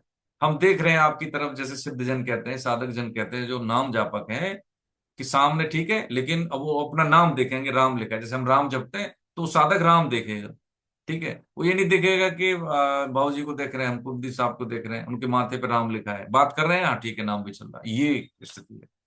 नाम श्वास दो बिलग चलत है, इनको भेद न मोकु भावे। नाम ही श्वास, श्वास ही नामा। नाम और श्वास का भेद मिटावे, हाँ। और रोम रोम और रग रग बोले, तब कछु स्वाद नाम को आवे। यानी जो श्वास श्वास है वो हमारे नाम से चले। प्रभु जी, जो संसार के, सृष्टि के जो कष्ट होते हैं, ऐसे पार हो जाते हैं जैसे कि होता है ना गाय का खुर। शास्त्रों की बात बता रहा मेरा नहीं, गाय का खुर कितना होता है, वही मुश्किल से होगा, 6 सेंटीमीटर का नहीं होता। भवसागर ऐसे पार कर जाता है, उसको पता नहीं लगता। हाँ, ये सिद्ध संतों की बात है। वृंदावन में एक सिद्ध महापुरुष थे, तो एक बंगाल का उस समय बादशाही हुआ करती थी, छोटे छोटे रजवाड़ों में बटा था हमारा भारत। तो वो सिद्ध था वो राजा। ठीक है, एक तो सम्राट होता है, एक जो चक्रवर्ती सम्राट, राजा था वो छोटी सी किसी रियासत का। तो वो वहां पे जब कुटिया में थे तो उसने बोला कि ऐसा ही कुछ था, मुझे थोड़ा सा याद नहीं आ रहा, कि उन्होंने कहा कि आप थोड़ा सा दाएं बाएं बैठ जाओगे, तब कर रहे थे वो, तो मैं अपना सेना लेके निकल जाऊंगा। तो उन्होंने भेजा अपने सैनिक को, तो नहीं हटे वहां से वो, मतलब उसमें थे, समाधि में थे। ठीक है, और भाव में थे। तो जब नहीं हटे तो वो खुद गए, राजा खुद गया। उन्होंने क्या किया कि उसको सिद्धि थी काली माता जी की, उसने दंडवत प्रणाम किया। तो जब दंडवत प्रणाम किया तो लगातार 2 बार। तो उन्होंने कहा कि भैया एक बार कर लिया, आंख खुल गई उनकी, तब तक 2 बार करने की क्या जरूरत थी। तो उन्होंने कहा, मैंने दंडवत प्रणाम आपको प्रणाम करने के लिए नहीं कर रहा हूं, मैं इस तरह से दंडवत प्रणाम कर देता हूं तो आदमी का शरीर फट जाता है। आपको मैंने 2 बार कर दिया, आपको कुछ नहीं हुआ, आप किस मिट्टी के बने हो। उन्होंने, करो 10 बार करो, नहीं 1000 बार करो, हमें कुछ नहीं होने वाला है। जो तेरी सिद्धियां विद्या है हम पे कोई फर्क नहीं डालने वाली। हमारे हमारे को बताओ, ऐसी बात बताओ, जाओ जाओ जाओ करो 1000 बार, हम हमें कुछ फर्क नहीं पड़ने वाला। वो अचंभित रहा। उन्होंने कहा कि राजा ने, कि अब तक का हिस्ट्री रहा है कि मैं किसी के सामने दंडवत प्रणाम कर लेता हूं तो उसका शरीर पूरा हो जाता है, शरीर फट जाता है उसका। काली माता की शक्ति थी उसके पास। तो उन्होंने कहा कि सुनो, तुम्हारी जो काली माता जिससे शक्ति लेती है ना, हम उनको प्रणाम कर रहे हैं, माता जो भी, हम ऐसा नहीं कि उनको गॉड मान रहे हैं, उनको प्रासंगिक, ऐसा नहीं है हमारा। हम बात ये समझ रहे हैं कि जड़ का सिंचन करने की बात समझ रहे हैं। जो भी प्रकाशित है, शक्तियां हैं जितनी भी हैं, देवता हैं, शक्तियां हैं, वो सब भगवान की शक्तियों से प्रकाशित है ना। तो समझने की बात ये थी कि वो इतने निष्ठावान थे, भगवान नाम जापक थे, कि उनको भी उसका कोई फर्क नहीं पड़ा। हम शनिदेव से प्रभावित हो जाते हैं, हम फलाने से प्रभावित हो जाते हैं, अपना पद्धति को बदल देते हैं। ये क्या है कि हमें वैज्ञानिक ज्ञान न होने के कारण, पद्धतियों का ज्ञान न होने के कारण, हमारी पूजा पद्धति कैसी हो जाती है, बिखर जाती है, खंडित हो जाती है। हम किसी एक मुकाम पे नहीं पहुंचते, हमारी निष्ठा नहीं बन पाती। ठीक है, देवता हैं, कुल देवता हैं, और भी जो हमारे त्योहार के अनुसार जो देव पूजन होता है वो हमें करना चाहिए, जरूर करना चाहिए, लेकिन मांगना हमें भगवान से चाहिए। है ना, अध्याय 7 में हम समझेंगे इसको।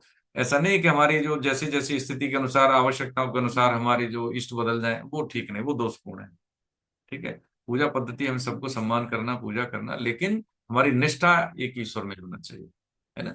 तो यहाँ पे कह रहे हैं कि अस्तर और चंचल मन जहां जहां विचरण करता है, वहां वहां से हटाकर इसको एक स्थान पर लगाना, भगवान में लगाना, ऐसी बात सकती है।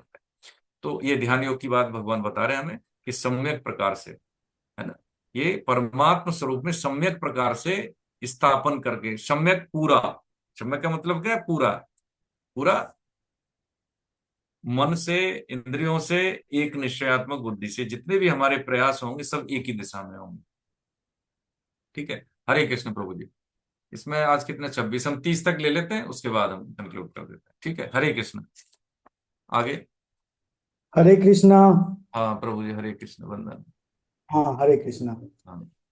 प्रशांत मनसं ह्योनम योगिनं सुखमुत्तमम् हम्म। उर्पति शान्तरजसं ब्रह्मभूतं कलमशम् युज्यनेवं सदात्मानं योगी विगतकल्मषः सुखेन ब्रह्म संस्पर्शमत्यनैतं सुखम श्रुते। जिसके सब पाप नष्ट हो गए हैं, जिसका रजोगुण शांत हो गया है तथा जिसका मन सर्वथा शांत निर्मल हो गया है, ऐसे इस ब्रह्म रूप बने हुए योगी को निश्चित ही उत्तम सात्विक सुख प्राप्त होता है। इस प्रकार अपने आप को सदा परमात्मा में लगाता हुआ पाप रहित योगी सुख पूर्वक ब्रह्म प्राप्ति रूप अत्यंत सुख का अनुभव कर लेता है। जय श्री कृष्णा। जय श्री हरे हरे कृष्ण। कृष्णा। बहुत बढ़िया, प्रणाम सर आपको। जिसके पाप नष्ट हो गए, जैसे अभी सात्विक सुख के बाद आत्यंतिक सुख मिलता है, ठीक है, जैसे हमने समझा प्रक्रिया के माध्यम से, तो उससे परिणाम क्या है? पाप नष्ट हो गए। जिसका रजोगुण, रजोगुण का मतलब होता है कि वृत्ति, मनुष्य की रजोवृत्ति का मतलब है कि करने का वेग ज्यादा होता है ताकि मेरी कामना पूर्ति हो सके, ठीक है, सकाम भाव से कार्य करना, सामान्य सी भाषा में रजोगुण शांत हो गया है। जिसका मन सर्वथा शांत निर्मल हो गया है। जिसका रजोगुण शांत होने का प्रभाव ये होता है कि उसका मन शांत हो जाना, और ये जब मन किसी का शांत होता है तो वो उसके चेहरे पर रिफ्लेक्ट होता है कि इसका मन शांत है। लेकिन यदि व्यक्ति शरीर उसका एक्टिव नहीं है, अंदर हलचल है, तो उसके चेहरे पे दिखाई देगा, उसकी पल्स रेट, उसका आईलिड का बंद होना, कम होना, ये सारी चीजें उसकी प्रभावित होती हैं मन के शांत और अशांत होने से। यदि मन शांत है, सात्विक की वृत्ति है, तो उसका मन कैसा होना शुरू हो जाएगा? निर्मल। ऐसे इस परम ब्रह्म, ऐसे इस ब्रह्म रूप बने हुए योगी को निश्चित ही उत्तम सात्विक सुख प्राप्त होता है। इस प्रकार अपने आप को सदा परमात्मा में लगाता हुआ पाप रहित योगी सुख पूर्वक ब्रह्म प्राप्ति रूप अत्यंत सुख का अनुभव कर लेता है। यानी जो सीढ़ी हमने समझी, तामस, राजस और सात्विक, सामान्य भाषा में ऐसे समझ लेते हैं कि 1 से लेकर के 100 तक के मान है। मान का मतलब है नंबर। 1 पे है तामस, 10 पे है राजस, और व्यक्ति उसको क्रॉस कर करके 100 पे पहुंच गया। तो यदि सात्विक सुख से यदि उसका पतन भी हो रहा है तो 100 से 10 तक आने में टाइम लगेगा, लेकिन 10 से 1 तक आने में समय ज्यादा नहीं लगेगा, क्योंकि उसकी 10 से 1 तक की दूरी कम है, 90 से 10 तक की दूरी ज्यादा। तो कहने का मतलब है राजस और तामस वृत्ति को एक ही माना गया है ना। है तो बेहतर, लेकिन इतनी बेहतर नहीं। लेकिन सात्विक वृत्ति से जो आत्यंतिक सुख है उसका अनुभव होता है सात्विक सुख के बाद, ठीक है, ये भगवान ने बताया इसमें। अब मुझे लगता है कि समय हो ही सा रहा है, एक चीज और समझ लेते हैं इसमें। गीता को हम आचरण में उतारने के लिए हम यही विराम ले लेते हैं। 2 बातें करनी है हमें आपको, कि जो हम क्लास हफ्ता में 1-1.5 घंटे बैठते हैं, इसको हम थोड़ा सीरियस लें, गंभीरता से ले लें इसको। हम हम तो ऐसा समझते हैं कि जो हम निवेदन कर रहे हैं उद्देश्य का लिखना, देखिए यदि हम कर रहे हैं किसी काम को तो ढंग से कर लें, परिणाम अपने आप ठीक आएगा। जैसे कोई बालक पढ़ रहा है तो ठीक है भैया, 10 मिनट भी बैठेगा ना तो कम से कम कॉन्सेप्ट याद आ जाएगा तुझे, है ना। भाई भौतिकवाद क्या है, मान लो कोई डेफिनेशन समझ नहीं उसको, तो पढ़ ले, 10 मिनट देख ले, उसमें वो काम आएगी आपके। ऐसे ही ये है कि जब हम 1.5 घंटा दे ही रहे हैं तो एक बार पढ़ लें ढंग से। और इसकी क्या है कि सुबह शाम जब हम साधन कर लें, ठीक है, सुबह जल्दी जगना है, आचरण में सत्य भाषण, सत्य का बोलना, सच जब हम बोलते हैं तो चीज याद नहीं करनी पड़ेगी, हमारा शरीर स्वस्थ रहेगा, घर में शांति रहेगी, है। और क्या है, निष्काम भाव से सेवा, सबकी सेवा करते, देखिए घर मंदिर बन जाएगा उसमें। तो क्या कि जैसे गीता के साधक हैं, तो सिंपल सी बात है कि जब हम खाना खा लिया है तो सर्टिफिकेट नहीं लेना कि मेरा पेट भर गया है कि नहीं, दूसरा बताएगा, हम ही बता देंगे। अब हम नहीं खाएंगे तो नहीं खाएंगे, पेट भर गया है। और मुकेश जी का पेट भर गया है, अब उनको तुम रसगुल्ले पसंद थे, लेकिन अब एक भी दो तो वो नहीं खाएंगे, 4 बार दोगे तो वो लड़ाई कर देंगे, भाई समझ में नहीं आ रहा, हाँ हम नहीं खाएंगे। अरे तुमको पसंद नहीं, खाओ भाई। अरे पसंद नहीं तो क्या हुआ, हमें नहीं खाने तो पीछे पड़े भागो। जब पेट भर जाएगा तो पसंद की चीज भी अच्छी नहीं लगती। तो देखिए, निवेदन ये है प्रभु जी कि जब हम इसको करेंगे ना तो आनंद आएगा आपको। हाँ, जिंदगी लोग परेशान है, जिंदगी में कहते हैं, देखते हैं कोई कष्ट में है, पैसे हैं तो भी, वाहन है तो भी, लेकिन एक आदमी के पास कपड़े नहीं है पहनने के लिए वो मस्त है, वो जी रहा है, जिंदगी को जी भर के जी रहा है ना। जो है सो संतुष्टि में। अगर जेब में आ गया तो किसी को मदद दे रहा है तो दे रहा है, हाँ खुलेआम मदद देता है, ऐसा नहीं होता कि कल क्या होगा। अब इसका मतलब ये नहीं है कि हम लुटा दें चीजों को, हम घर गृहस्थी वाले हैं, लेकिन कहने का मतलब यह है कि गीता अध्ययन के लिए जो साधन है, जो गिनाए सिद्धों ने, वो कर लें। इसमें कोई ज्यादा कुछ खर्च भी नहीं होना है, ज्यादा कुछ आडंबर भी नहीं होना है। जीवन में वैज्ञानिकता आएगी अध्यात्म के साथ, पक्की बात हम मान लें।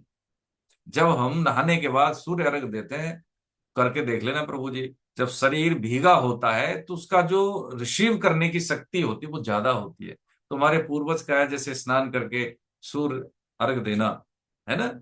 तो उससे क्या है कि जो स्वीकार्यता जो होती है शरीर की, ग्रहण शक्ति उसकी ज्यादा होती है। कुंभ में क्या करते हैं, यही तो है ना। गंगा स्नान करते हैं, अमृत काल अमृत स्नान करते हैं, उसके बाद सूर्य अर्घ देते हैं गंगा में बैठ के, खड़े होके देते देखो तो उससे क्या होता है कि शारीरिक और मानसिक, करके देख लेना। जो कुंभ गए हैं उनका उनका उन्होंने अध्ययन वो किया होगा, कुंभ स्नान करने से पहले स्नान, और स्नान करने के बाद देख लें।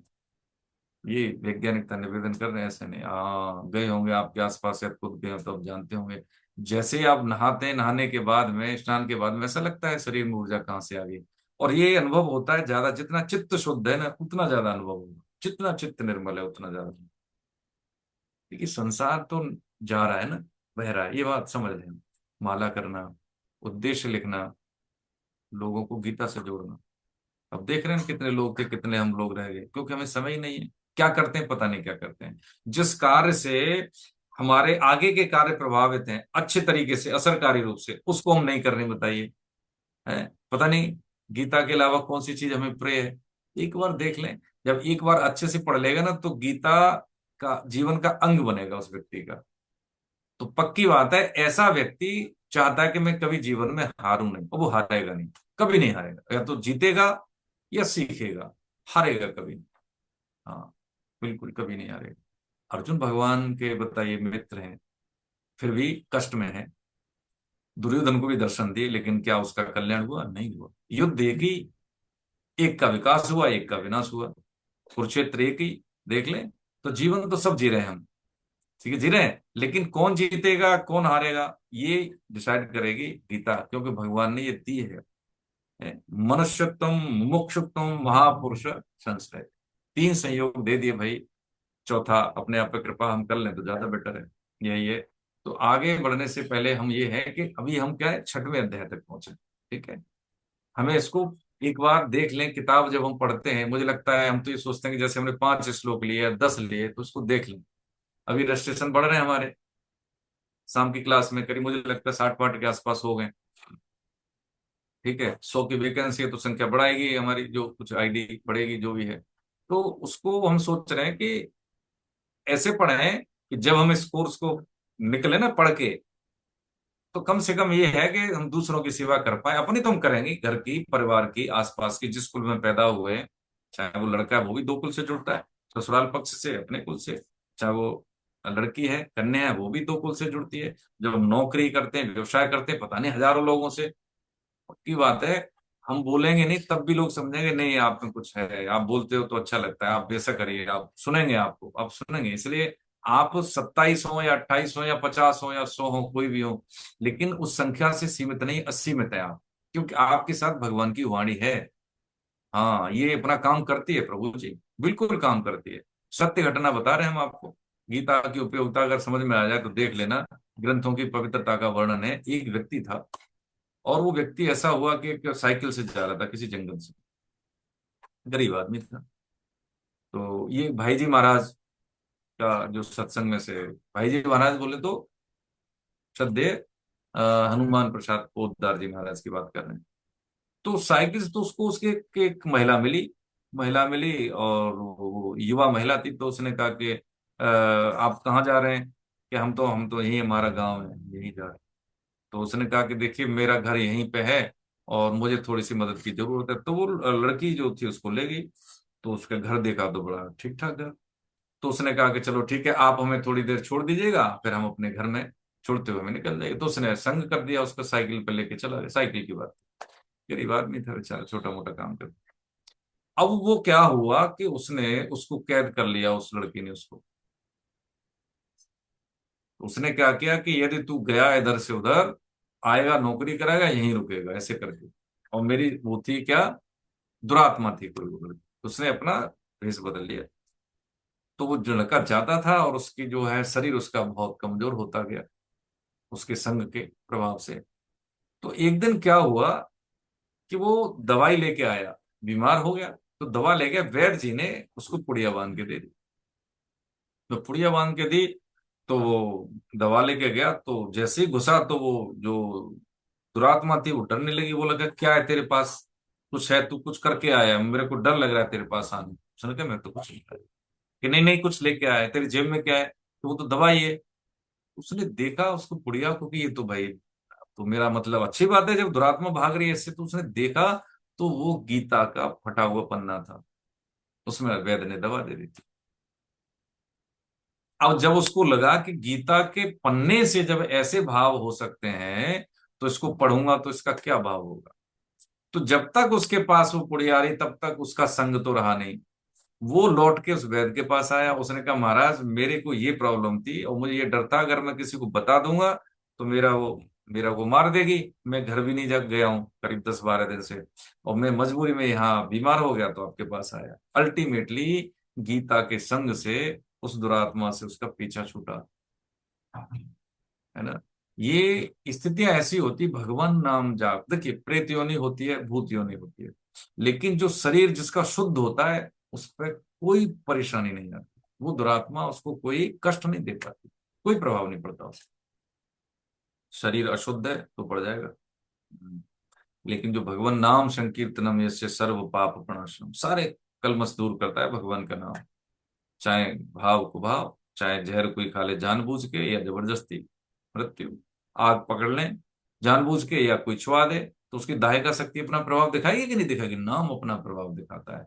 इसलिए गीता का साधक जो होता है ना, हाँ अभूतपूर्व, कि मान लें भौतिक जीवन में तो कष्ट रहेंगे नहीं, तो बहुत छोटी सी बात है। हाँ प्रभु जी पक्की बात है। अब हम सोचे कि भाई हम बोल रहे हैं किसी आधार पे, अब भाई हम हो सकता है कि हम बहुत छोटे से कर्मचारी हों, हम बहुत छोटे से व्यवसायी हों, लेकिन जो जीवन की उपलब्धता है, जो जीवन जी भर के जीने का जो दृष्टिकोण है ना, घर परिवार का जो सात्विकी वातावरण है, वो पैसे से नहीं होता।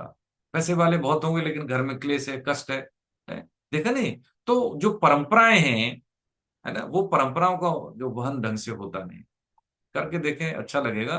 4 साधन बताए हमने, स्वाध्याय, ठीक, नाम जप, उद्देश्य लेखन, इससे एक निश्चयात्मक बुद्धि 2.41 वाली बात जो आज भी आई उसमें, और गीता से लोगों को जोड़ना।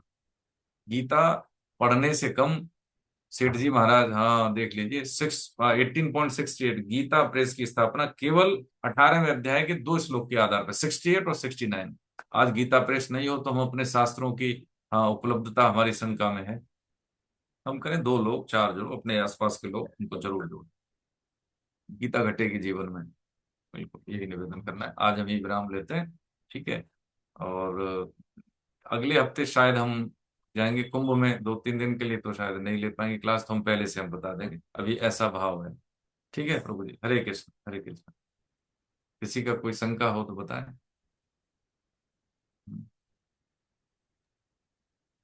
हरे कृष्ण सर। हाँ प्रणाम बाबू जी। ये आपने 15वां संस्कार बताया है, विवाह संस्कार। हम्म। 16वां संस्कार भी पता चल गया। इसके पहले वाले संस्कार कौन से हैं, वो कहाँ गीता हाँ में कहीं लिखे हैं क्या? सर देखिए, अब वो क्या है कि सबसे पहला संस्कार होता है जीव का गर्भाधान संस्कार। वो तो किसी का होता नहीं, इसलिए सभी शूद्र पैदा होते हैं, ठीक है। ये जो संकेत में मैं निवेदन तो करता हूं, ऐसा कोई वाक्य नहीं बोलता कि जिससे कि कोई अर्थ न हो। कि जब गर्भाधान संस्कार, पुंसवन संस्कार, ठीक है, उसके बाद जो काम भर की चीज हम समझ लेते हैं, जात कर्म संस्कार, है ना, उसके बाद जो मुंडन संस्कार होता है ना, उसके बाद महाविनिष्क्रमण, जैसे बच्चा स्कूल जाता है वैसे जनेऊ संस्कार, फिर समावर्तन संस्कार, ठीक है, उसके बाद विवाह संस्कार, ये 16 संस्कार होते हैं। क्रम से मैं बता दूंगा आपको, उसमें डाल दूंगा, मैसेज डाल दूंगा। तो जी ये क्या है कि जब माँ बाप को पता होता है तो उसकी जो बच्चा, देखिए, जब माता पिता उस परंपरा को जब चूज करते हैं और उसको परंपरा का अनुसरण करते हैं, तो होता क्या है कि काम भर की जो चीजें हम कर जाते हैं, बालक वो चीजें अपने आप रिसीव करता जाता है। ठीक है, जैसे हमने आज बात की कि अच्छे अच्छे पढ़े लिखे लोगों को अपने देश के बारे में नहीं मालूम है, बताइए, नहीं मालूम है ध्वजारोहण क्या है झंडा फहराना क्या है, गणतंत्र रिपब्लिक का क्या डेफिनेशन है, जनतंत्र और रिपब्लिक में क्या अंतर है, गणतंत्र और जनतंत्र में क्या अंतर है, नहीं पता ये है। हेड ऑफ द गवर्नमेंट और हेड ऑफ द स्टेट में क्या फर्क है, नहीं पता है, कितना पता है लैप्स है ये। अब बताइए, गीता में कितने श्लोक हैं, नहीं पता है, मानस में कितने कांड है, नहीं पता है, लोकप्रिय कौन से हमारे ग्रंथ हैं, नहीं पता है, बताइए। तो ये बहुत बड़े लैप्सेस हैं प्रभु जी, हम पढ़े लिखे आदमी हैं, क्या पढ़े लिखे आदमी है बताइए, ये नहीं मालूम है, डॉक्टर है, हाँ ठीक है डॉक्टर हो गए, लेकिन भाई ये तो सामान्य ज्ञान की चीजें हैं, हर व्यक्ति को उम्मीद होती है कि ये चीज जाने। सामान्य ज्ञान का मतलब है कि specialist in nothing, knowledge in something, it is general knowledge, यही तो होती है सामान्य ज्ञान, तो मतलब है हम विशेषज्ञ नहीं है, लेकिन हम जिस देश में रहते हैं उसका भौगोलिक, सांस्कृतिक और ऐतिहासिक पृष्ठभूमि हमें पता होना चाहिए, है कि हम किस परंपरा के लोग हैं, यूं नहीं मालूम है, बताइए हमारा देश किस आधार पर चलता है, हमारा राइट्स कौन से हैं। तो ये जो संस्कार हैं, ये क्या है कि जब कोई जीवात्मा, जब कोई संतान हमारे घर में आए, तो हम क्या है, देखिए, बच्चा पैदा नहीं होता घर में, माँ पैदा होती है एक, और एक बाप पैदा होता है। माँ को ही पता होना चाहिए कि मैं माँ हूं, मैं माँ कैसे हूं, और मुझे कैसी माँ, कैसी उसकी पात्रता क्या है माँ की, तब संतान जन्म दे तो वो जीवन दे पाएगी, जन्म तो दे देगी, जीवन कोई नहीं दे पाता। ऐसे ही मैं बाप हूं, मैं बाप हूंगा, बनूंगा, तो बाप की क्या पात्रता है, करना चाहिए। तो जो बालक 25 साल तक ब्रह्मचर्य शक्ति का सदुपयोग किया, उसने अध्ययन किया है शारीरिक मानसिक, है स्वास्थ्य स्वभाव और स्वाध्याय करके अपने आप को तैयार किया है, तो जब वो गृहस्थ आश्रम में जाता है तो वो अच्छे से परफॉर्म करता है, समाज में भी, गृहस्थी में भी, व्यवहार में भी। जब वो किसी संतान के का बाप बनता है, वो दंपति माँ बाप बनते हैं, वो पूर्ण माता पिता जन्म भी देते हैं, जीवन भी देते हैं। नहीं तो फिर क्या तनाव रहता है, हम लठ मार करते हैं, इनको सिखा दें, इनको पढ़ा दें, इनको ये कर दें, अरे तुम तो सीखे नहीं हो यार, क्या पढ़ा होगा उनको बताओ, तुमको खुद पता नहीं है तुम्हें किधर जाना है, तुम उसको भ्रम और पैदा कर दोगे, वो तो कोरा कागज है भाई। इसलिए उसको सपोर्ट करना होता है, वो अपने आप नैसर्गिक रूप से बालक मांगता है, क्या मांगता है, खाना मांगता है, हाँ देते हैं, हम वही भाषा बोलते हैं जो वही बोलता है, उसके लिए कुछ ट्यूशन नहीं लेनी पड़ती, हाँ मात्राओं का ज्ञान देते हैं, लेकिन वो समझता है, रिएक्ट भी करता है, कौन सी बात, जो क्योंकि खा रहा है, पी रहा है, सो रहा है उन माँ बाप के साथ, तो वही भाव उसमें है। अब जब मान लीजिए उत्तर प्रदेश का बालक, वो मलयालम थोड़ी बोलेगा, लेकिन मलयालम में यानी वहां रह रहा है, वो केरल में रह रहा है, तो वो मलयालम बोलेगा, तेलुगु बोलेगा कहाँ, आंध्र प्रदेश में, हाँ। तो ऐसे क्योंकि वहां की के संस्कार ही वही हैं। हम बोले कि भाई ठीक है कि आप जो है ना सम्राट जी, आप तेलुगु का उच्चारण बोल के, हाँ तो ठीक है उच्चारण बोल दोगे, लेकिन पता लग जाएगा कि आप तेलुगु नहीं है, आप इंडियन, मतलब नॉर्थ इंडियन है, आप दक्षिण के नहीं है। बस ऐसी बात है कि जब हम जानते हैं, माता पिता जब होते हैं, पात्र होते हैं, समझदार होते हैं, प्रबुद्ध होते हैं, परंपरा से परिचित होता है उनका, तो बालक स्वयं वो सीखता है, वो खाते पीते भाषा सीखेगा, ऐसे वो संस्कार उसमें विकसित होंगे। इसलिए हमारा गीता पढ़ना हर हर तरह से बहुत जरूरी है, क्योंकि किस्तों में जीवन जीने का मतलब क्या है कि हम अपने आप का नाश कर रहे हैं, हमारी ऊर्जा बट रही है, इधर भी उधर भी, हम समय कितने, है ना। तो ये बहुत जरूरी है, ठीक है बाबू जी। और बताएं। बच्चे धन्यवाद जी। हाँ मैं शेयर कर दूंगा इस संस्कार, ठीक है, और किसी का कोई शंका हो तो बताइए तो। हम्म, वालीवाल साहब, हरे कृष्ण। हम्म, मैं आपसे बात कर लेता हूँ, जो भी है आप लोग देखिए, ज्यादा तो नहीं है, पूरे होने चाहिए। यूजर जूम यूजर करके है मैडम, आप नाम से नहीं, बालकृष्ण साहब, हरे कृष्ण, माता जी, वसीम जी, सम्राट जी, हेमकेश जी, हरे कृष्णा हरे कृष्णा। हरे कृष्ण हरे कृष्ण। हरे कृष्ण। हाँ सर, कोई बताइए, वन वे ट्रैफिक नहीं है, आपका भी हमें कुछ चाहिए। मनीष साहब, हरे कृष्ण। कैसे हरे हैं कृष्ण जी? प्रभु जी। हाँ सुमेधा जी, हरे कृष्ण।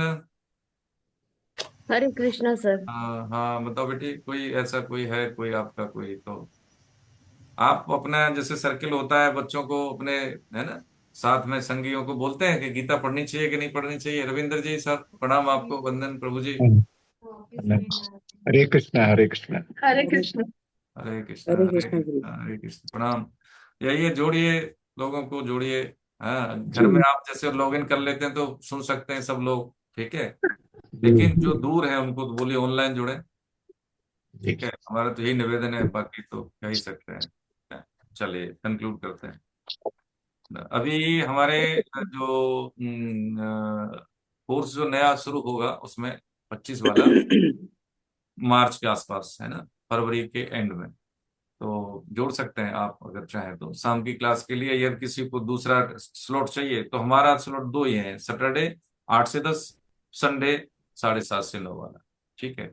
बाकी और भी हमारे जो प्रबुद्ध आचार्य गण हैं, इनमें से तो हमारे बड़े भैया आते ही हैं, जो हमें पर्यवेक्षक के तौर पे मैं उनसे अपनी कमियां दूर करता रहता हूँ। आदरणीय नरेंद्र वशिष्ठ साहब, और ये खुद फिजिकल और ऑनलाइन दोनों क्लास लेते हैं, जयपुर से हैं, ये आपके साथ में है। तो मैं तो इनसे सीखता रहता हूँ। तो और भी कोई दिन चाहिए, टाइम स्लॉट चाहिए, तो सब है, ठीक है। हरे और कृष्ण। ये जनवरी वाला ही वो, हरे कृष्ण सर। हाँ प्रणाम सर। हाँ क्या कह रहे हैं सर? वो जनवरी वाला ही वो फरवरी मार्च से ही शुरू होगा या मार्च जनवरी? से बता रहे हैं मेरे ख्याल से सर, है ना? हाँ मार्च से शुरू। हाँ ठीक। जनवरी 25 से वाला, क्या कह रहे हैं सर, जनवरी क्या? ये जनवरी 25 से दिसंबर 25 तक लिखा है ना, वो नया सेशन वाला, वो फरवरी से शुरू होगा या? फरवरी से शुरू हो रहा है? नहीं, मैं पूछ रहा हूँ सर आपसे। नहीं नहीं, फरवरी से नहीं सर। फरवरी का एंड है या ना, मतलब नहीं तो मार्च के फर्स्ट वीक से हो रहा है। टाइम पीरियड जनवरी से लिखा हुआ है ना, इसलिए मैंने। हाँ जनवरी। हाँ, अब ये है कि लोगों को जोड़ना शुरू करते हैं, तैयार कहाँ होते हैं लोग। आप मुस्लिम देख लीजिए, कोई भी मुस्लिम बच्चा हो वो सब जानता है कुरान के बारे में, या हाँ सर। हमारी जो नमाज है कैसे शुरू होती है। कल एकादशी संकीर्तन में जब थे तो उसमें लोग तो आ जाते हैं, लेकिन बहुत कमियां हैं हमारे अंदर। और क्रिश्चियन देखो हर संडे में जाते हैं, जुम्मे की नमाज में हर मुस्लिम जाता है। और देखें हमारे लोग नहीं जाते हैं, मंदिर में नहीं जाते हैं, या पढ़ते नहीं है, शास्त्र अध्ययन नहीं करते हैं, अध्यात्म को बड़ा सरल समझ लेते हैं, उसके लिए कोई नियम सिद्धांत नहीं है। वो अध्यात्म कोई भी बोल देता है, हाँ गीता मानस ये सब ठीक है, लेकिन उसके सैद्धांतिक रूप से वैज्ञानिकता के आधार पर न तो जानने की चेष्टा करते, उतारने के आचरण में तो बहुत बड़ी बात है।